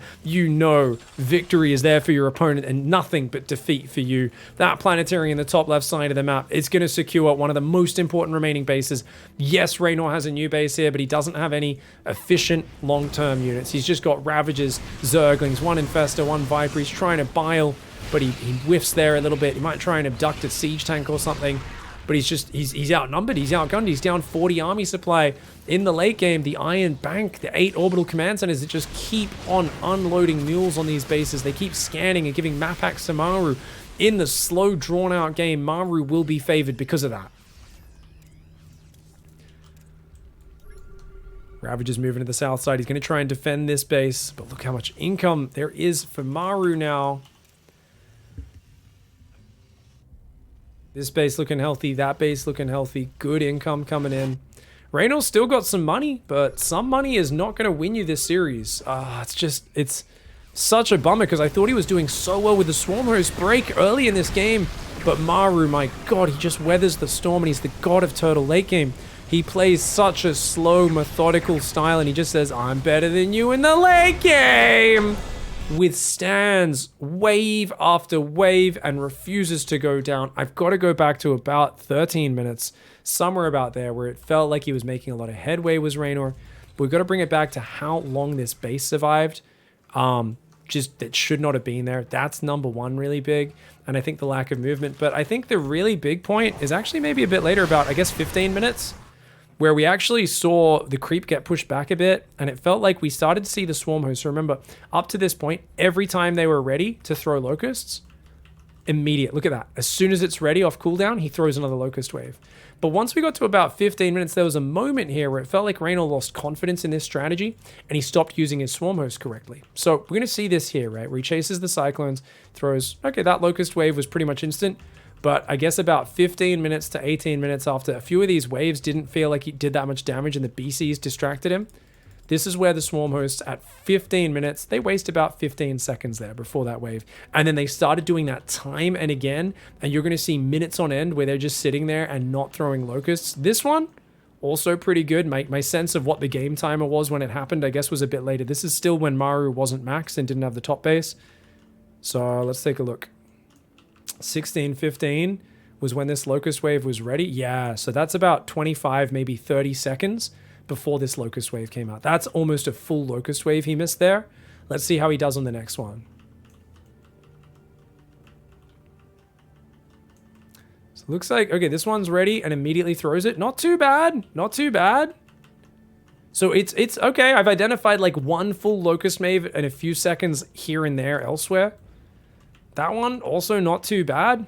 I guess at this point, he is still hammering. So maybe this was closer to about 20 minutes when this started happening. And then, yeah, the BCs push him back. So he wastes a little bit of time there because the BCs kind of forced it. Okay, throws another locust wave, but that one didn't do too much. But this is where he actually cleared out that base temporarily, so that was pretty good. 20 minutes. Ooh, okay, so this is a, yeah. So there's another 20 seconds, maybe slightly more than that. And the fact that he's always hitting the same angle with the swarm host, definitely an issue. So like my habit, guys, after I throw a locust wave is I would probably shift click the swarm host to go like here, up here. So my next locust wave could hit from the top or something like that. But definitely felt like he kind of missed some of those opportunities. And you can see like here, they're just chilling for a good 30, 40 seconds, maybe a full minute, just running around aimlessly, the swarm host, not really doing anything. So he did slow down, and that's where Maru finally maxes out, secures a 6th base, and essentially, I think, stabilizes and eventually sets himself up to drag his ass back into that game. Because with this bank differential, Raynor could afford to keep being super inefficient. Definitely should have saturated this base and this base a lot earlier as well, while he had his opponent totaled up. Because remember, we talked about that earlier in game 1. If you transfer to these bases, you're taking minerals away from what he can get, and you're getting minerals that you're not going to be able to mine later on, right? When Maru starts denying this at the 30-minute mark.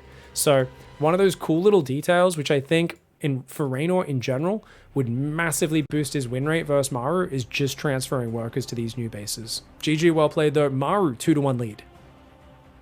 All right, guys. Apparently, his ability to just withstand the early game, the mid game, and then just survive and continue to be the best late game player in the entire world. It's too much so far. Let's see if he can carry it through to game 4. This is Maru in the top left going for a standard opening. His opponent, Raynor, in the bottom right. It's Moondance. So both players can get an expansion in the back door. Now, that means a free base in the back, but it's only single gas. So sometimes players will just still take a 3rd, a 4th, and then just take it as like a 5th base in the back. Definitely more likely for Protoss to take it very quickly and just go, ooh, free expansion. I don't need to build any units. Heck yeah. Especially against Zerg. But we'll see if either of these players wants to utilize it early on. Maru is going to actually SCV scout this game. That's interesting. No pool first shenanigans really this series. It's all been hatch first, and Reynor's just been playing very straight up. But good to see a little bit of respect from Maru here. Now, I think, you know, you look at that last game, and I think there was actually some really good Locust Micro. Overall, I'd give Raynor like an 8.5 out of 10. 1 or 2 Locust waves where I do think like the micro could have been a little better, a bit more optimized, spread the locusts out a bit more, go after the SCVs a bit more. But micro was good. It's the positioning that I think let Raynor down in that last game. In that he just didn't reposition or hit the flanks very much. And it's kind of okay, because at least he was just hitting the front repeatedly. He had a launching pad right outside the Terran base, which is huge. So he's like, hey, I'll just keep hitting here. It's like in your face. Heck yeah. Oh, Reaper coming on in. Thank you. Okay. Oh. Okay, doesn't quite get the surround Raynor. He's gone 6 slings. This is a map with a very tiny rush distance, so the Reaper gets here in just about no time. Very frustrating. So building 2 extra Zerglings is a good move. He will lose at least 1 Ling here. Ooh, make it 2. Oh, Maru stays a little too long almost.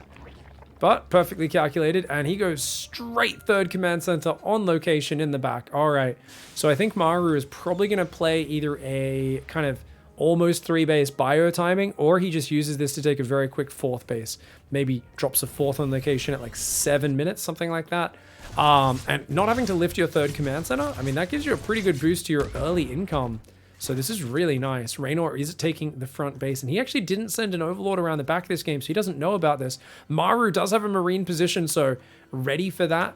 He would be able to block it if it tried to come in, or at least damage it a lot. 2nd gas goes down after the starport.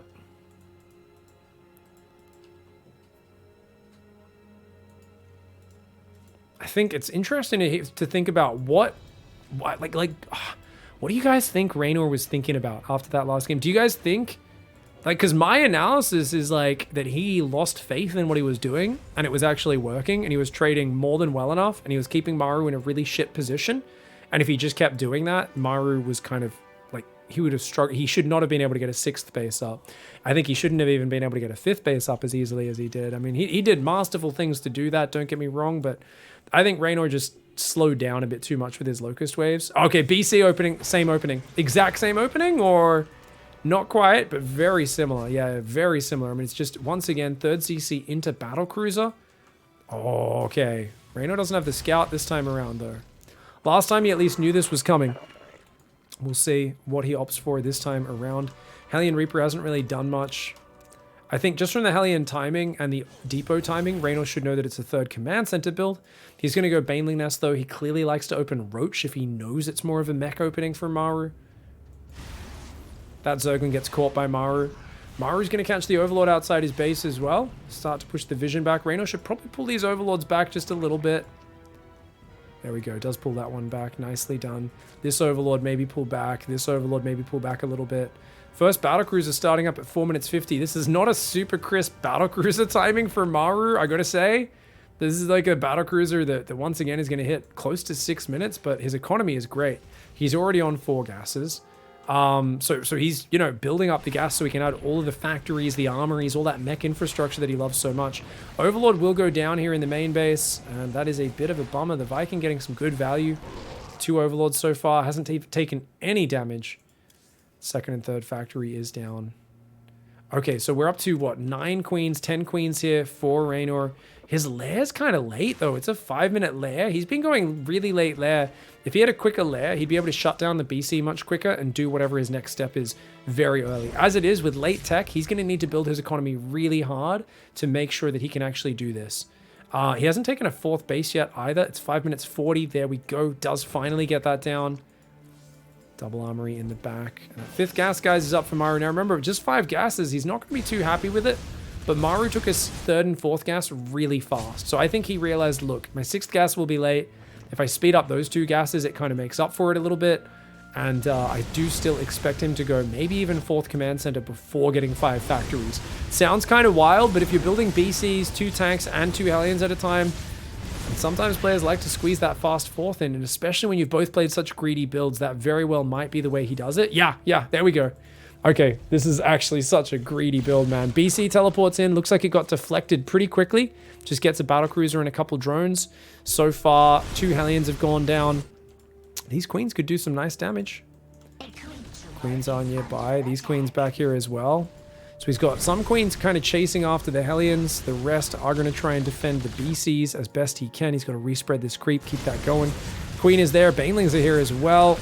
And one of those Hellions goes down. Banelings, very good for just shooing those Hellions away. You do not want to lose this hatchery. And the BC does get pushed back. Good defense for Raynor so far. Second BC is almost out. Yamato has not started yet, so he doesn't have that. There we go, starts it up now. And we do expect a third battlecruiser in the near future. Meanwhile, Raynor goes for an infestation pit. His Roach Warren's a bit later this game. He doesn't have that early Roach speed, so these Hellions being more of a nuisance than they were in the last game, I would say. That being said, his creep spread is still pretty good. You can see he's got a nice schlong in the middle. He's got one creep tumor still active on that left side as well. BC comes back in. Looks like the Queens have done some good transfuses. The BC is a bit more effective than in the previous game. And Queens should be able to deflect these Hellions. Too many tumors for the Hellion Reaper to snipe down. Very well played. No Spire, guys. No Spire at all. So he's just going to try and play Mass Queen. Mass Queen? Infestor or Swarm Hosts? 15 Queens, 3 more Queens on the way. 18 Queens. Are you serious? It's a joke, right? 8 Swarm Hosts. This can't be good, is it? Is Mass Queen good? I feel like Spire Corruptors was actually the only way he managed to ever kill those battlecruisers in the previous game. Way more mobile. Yes, it costs a lot of supply. I guess Queens do shoot up and shoot down, which is kind of nice, but it feels to me like 18 Queens is a little bit ridiculous. Raynor pulling out the memes here. He says, all right, fuck you and your stupid battlecruisers. I'll just make 18 Queens, and then I'll make 21 Swarm Hosts. Okay, he's just getting silly at this point. I mean, I kind of like it, though. He does get the Nidus Worm as well. It's kind of silly, but also he's like, hey, if I just have more Swarm Hosts that you could ever believe, I'll just blot out the sun with Locust. Problem, this is a 4th base that's already established for Maru. Maru getting pretty close to maxed already. So it feels like, compared to the early game and the start that he got in the previous one, this is not as good. And whilst he does build a Spire now, realizing, yeah, I probably do need that eventually, it feels to me like, man, having Speedbanes in here, some Ravagers picking away, maybe could help you out. Either way, let's see. There should be Overseers coming in, that's for sure. The Queens are going to run forward. They're going to tank some of these siege tank shots now. We want to see him spread Locusts across this tank line. Great Locust Micro on the start, and a little bit clumped up on it, but he gets like 2 or 3 tanks and some Hellbats. A lot of the Queens do get blasted down there. I mean, the Queens taking the tank fire is a very cute idea. I don't know if it's really that effective. I think Banelings to roll in at the same time is where the real money's at, because if you clear the Hellbats, that makes the Locusts insanely efficient. And just like in the last game, he's going to need to deny this top base. You can tell there's a command center there. Maru gets a 5th base up on that, then you're in huge trouble. Still making just Queens right now. And how many Swarm Hosts? 21 Swarm Hosts. He's sitting there on max supply. No Baneling speed on the way. No extra upgrades either. Raynor headbutting in here with mass Swarm Hosts, but he's going to have to rotate the angle. You can't just keep hitting the front. Not against that many Hellbats. He's trying to break through the Hellbats with the Queens, but look at that nice hold position from Maru. I mean, he's going to land some Swarm Hosts behind, but landing essentially on top of the Locust. He kills 1 Siege Tank and 1 Hellbat. That is not worthwhile. He's got to spread out with these Swarm Hosts. He's got to start using that Nidus Worm. He's got one on the front. Why has he not got Overseers going in the back? Raynor is once again not working enough angles. And this really has to be the weak spot of Raynor, is I think overestimating Maru's ability to shut down Nidus Worms, to shut down the multi-prong. 10 Queens are all that's left on the front. He's trying to build Corruptors, but the Battlecruisers are going to cause a big ruckus because Queens are not mobile. And they don't actually defend battlecruisers in large numbers. We can see the battlecruisers just run right on by and start to gun everything down. 8 Corruptors coming out, but he's got Yamato coming off cooldown. He's going to be able to Yamato and gun down these Corruptors as they pop out. Maru's got to be careful. Oh, he's going to lose one. Does lose one battlecruiser, a bit of a mistake. Next Locust Wave comes in. The Hellbat Micro is pretty sick right now, though. Oh, he changes targets and gets a few of these siege tanks. Not bad for the Locust Boy, but he's got to take out this base on the top. Finally, he's getting Nidus Worms. He should be throwing them in the back this whole time as well. Raynor taking far too long to set up these forward positions. Meanwhile, Maru, it feels like, is playing a very lazy style of StarCraft. He's just saying, you can't deal with this. It kind of feels like the sort of thing you don't see at pro level that much. You see this often when you have like a retired B-team pro gamer playing against a literal Masters League player just at a local LAN tournament in fucking buttfuck middle of nowhere, you know, some town. This is not what you expect is a player to just say, I'll just turtle on mech and you can't beat me. But Raynor seems to not know how to deal with it. He's getting rid of some of the tanks. The Banelings get some sick hits. Oh, finally the Banelings roll in with it and he actually gets some crazy damage. He almost looks like he's about to break through. There's only 1 tank left there. Battlecruisers do clean up the Nidus Worm in the back. The Nidus Worm up there got taken out. If he could still rotate these Locusts, why aren't they moving? They should be moving up here to kill this base. It's a free kill. Why is he never moving his swarm hosts? They're always attacking the same angle. He could even just get 4 or 5 swarm hosts to throw locusts into that base. He could get the upgrades. There's so many targets available, but Raynor is so tunnel visioned into the front right now. The adrenaline's pumping and he just cannot see anything but this one frontal area. Maru is defending with a tank, a few cyclones, and a pack of hellbats, and yet it's surprisingly effective. The locusts, they're going to go after these tanks again, but look, the hellbats are well positioned. He needs to go for the mineral line. Mineral line's his best bet here. He does end up landing in a big old clump. Roaches run in the front, but the locusts don't do anything. If he spread the locusts up here and held position them, he may have done some great damage, including friendly fire. We've got Nidus Worm popping up in the back. I'd love to see double Nidus Worm. He's got so much money. It's just about making sure he damages Maru right here, right now. He's got to be throwing more Nidus Worms up in the back door. He's got to keep this going. Raynor right now, he's got a changeling at the front. He's got, come on, Nidus Worms in the back could just keep popping up all game long. He can just keep doing this. The Swarm host finally preparing for that right side wave we were talking about. It's a free base right there. It's a free kill the moment he chooses to do it. He does it from very far away though. Does it from very far away. I don't know why he's running the long way around. This creep right here just runs straight down here to the front of your army. Maru hanging on like a champ. He's got a big pack of cyclones out. And look at that. The hellbats defend that planetary with ease. So that locust wave effectively did nothing. So that lost him momentum. He is going to run around and then maybe hit the left side. I'd love to see him throw a locust wave from here into these bases. And I want to see more momentum with these Nidus Worms. Keep throwing these Nidus Worms up, you know. I don't think Maru has enough to defend everywhere at once. And yet he's starting his ghost transition. He's somehow finding a way to secure a 5th base in a situation where he never should have been able to do it. Maru hanging on like a champion and just calmly, methodically saying, you don't have what it takes to take me out. Look at that. Nidus Worm pops up. There's nothing inside it. And it gets taken out instantly. But it forces the BCs back. That buys him a bit of room. Once again, the locusts return to that frontal angle. Raynor trying to bust through. Banelings do damage their hellbats quite well. He spreads the locusts. He takes out a bunch of the tank cyclones. Even some of the hellbats getting taken out as well there. Roaches, Ravages, Queens on the front taking a spectacular trade. Oh my lord, that was a very nice trade for Raynor. I really feel like it was. And he's actually ahead in the units loss. Now, if he just runs up to the north side, I get the locusts are there, but if he runs straight up there, spreads this creep across, and throws a locust wave from here, I think he could maybe kill that base. I mean, he's just killed so many hellbats. Keep the Nidus Worms up. Keep on sending overseers around the back. Keep on pinning him back with the Nidus Worms. I really feel that Maru is playing a super simple style that he would not do versus Serral. I don't think he would do this, because I think he knows Serral would know how to pick him apart.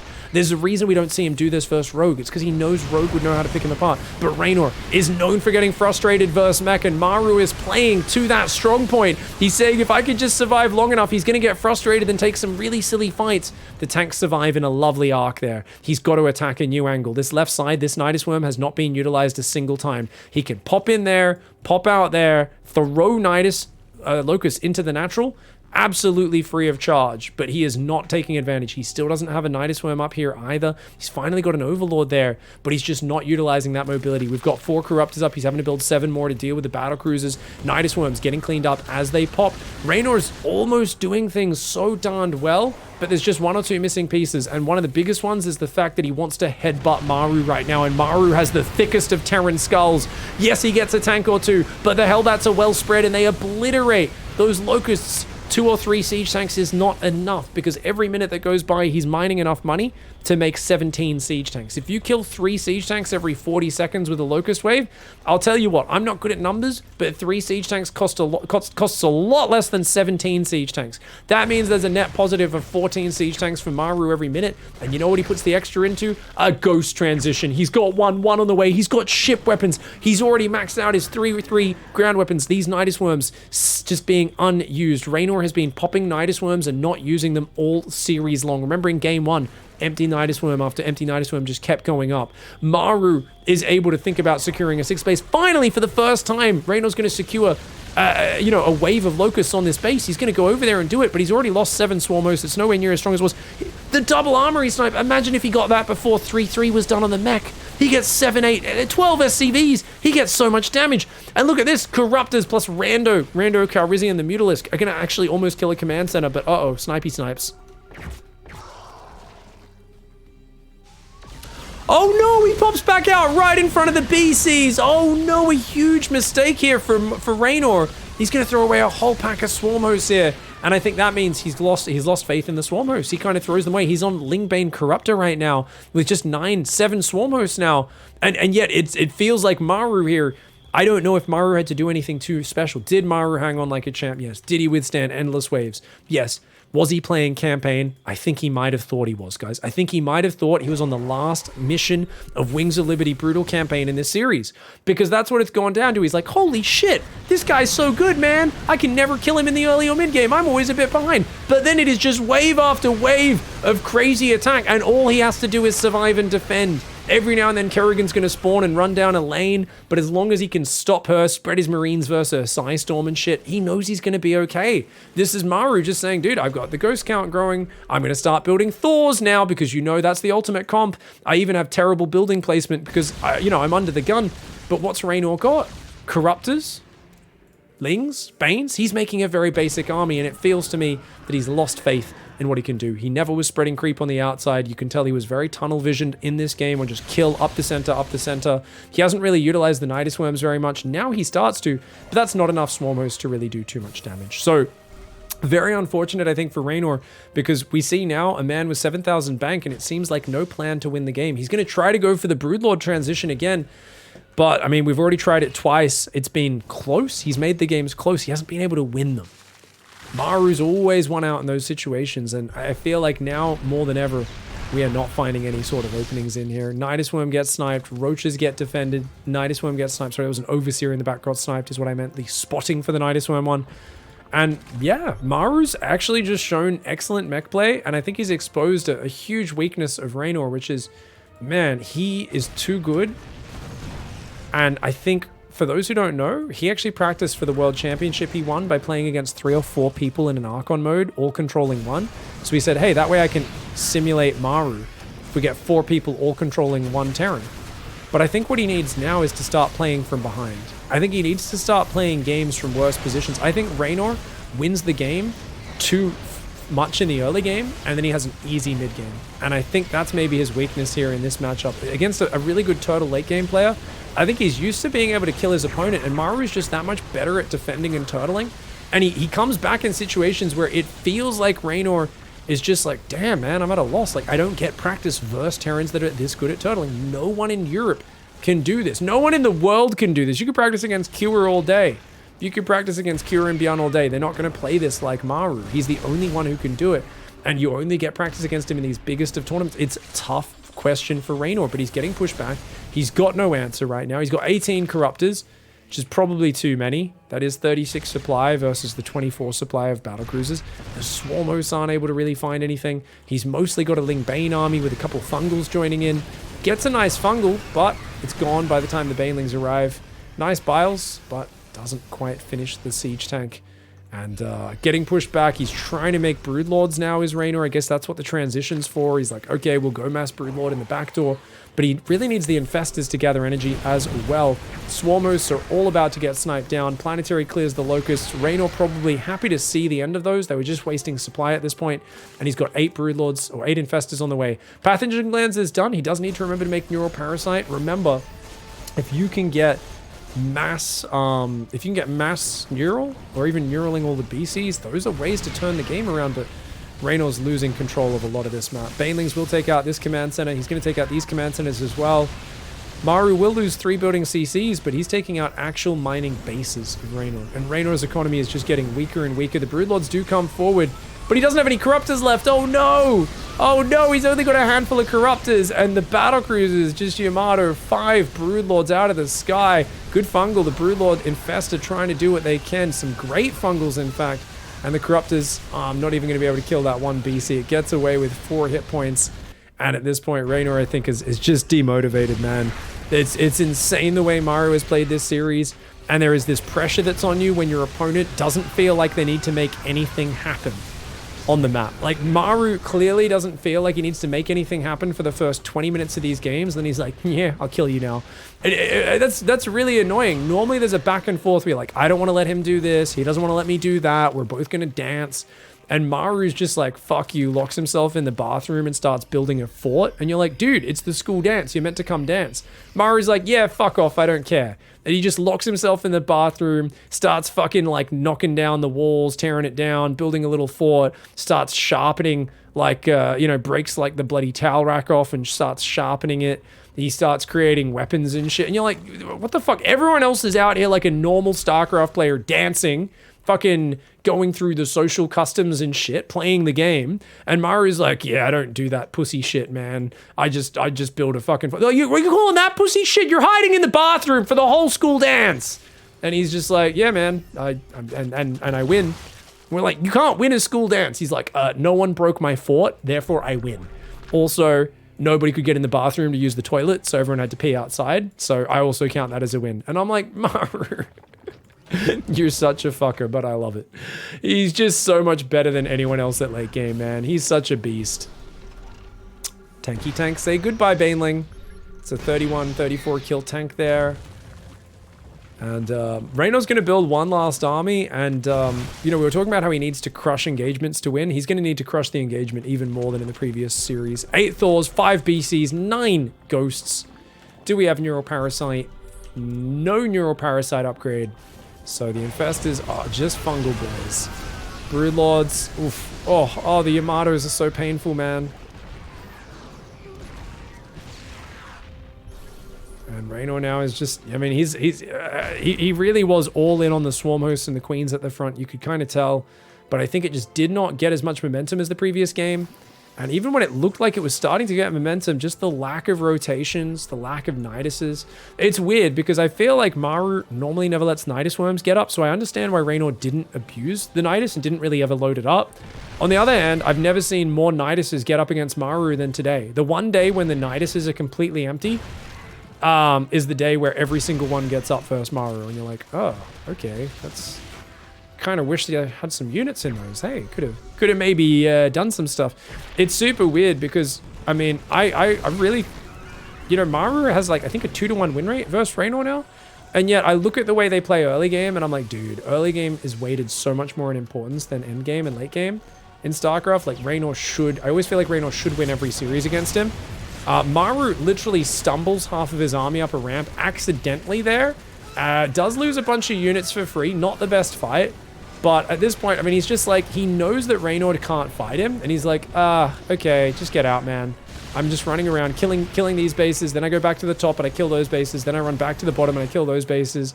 You're trying to do your silly little counterattacks. It's achieving nothing. It doesn't matter. Like, this is really just not doing anything. And the thing is, I mean, I get why Maru's doing this. Like, he's just like, yeah, I mean, if I attack on creep and get my whole army fungled and neuroed, I could lose, but we're just going to chill. Keep denying your bases. You're mining less than me. You're trading way worse than me. Going to try and get that critical Broodlord count, but you're doing it off a very small income, so it's going to take forever.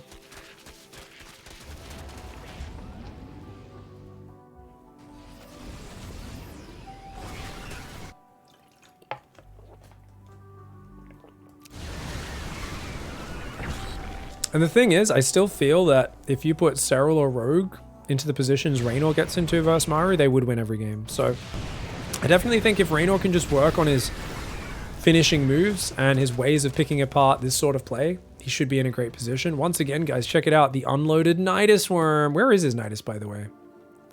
It's going to be at the front somewhere? I don't even know. Army pushing forward again, denying these bases. Feels like this game's been over for quite a while, and I gotta say, it's like, it's just, Reynor's not really putting up a fight after his all-in failed. He pops out some Zerglings this time, Battlecruiser's teleport, pops him back in. I mean, Reynor's just waiting to get finished at this point. He's trying to do his version of what Maru did for the first 20 minutes of the game. He's like, I'm gonna sit here, and then I'm gonna win the fight, but the thing is, Maru tends to win the fight, so that's why it feels so helpless. Also, it doesn't have +3 melee, so that does make his broodlings a little bit weaker. BC's going to find another hatchery up there. Has he lost a BC this game? 1 BC died, but there's 5 BCs. 45 kills, 42 kills, 42 kills, 29 kills. Oh, he's going to lose one. Oh, a little slow on that teleport as well. He's letting him die. I think Maru's... Oh, he'd already used his teleport. Oh, he did already use his teleport, didn't he? Okay. Well, loses 3 of those BCs. A nice little win for Raynor there. In total, he's lost 19 Corruptors, and he finally gets the BC kills to make up for it.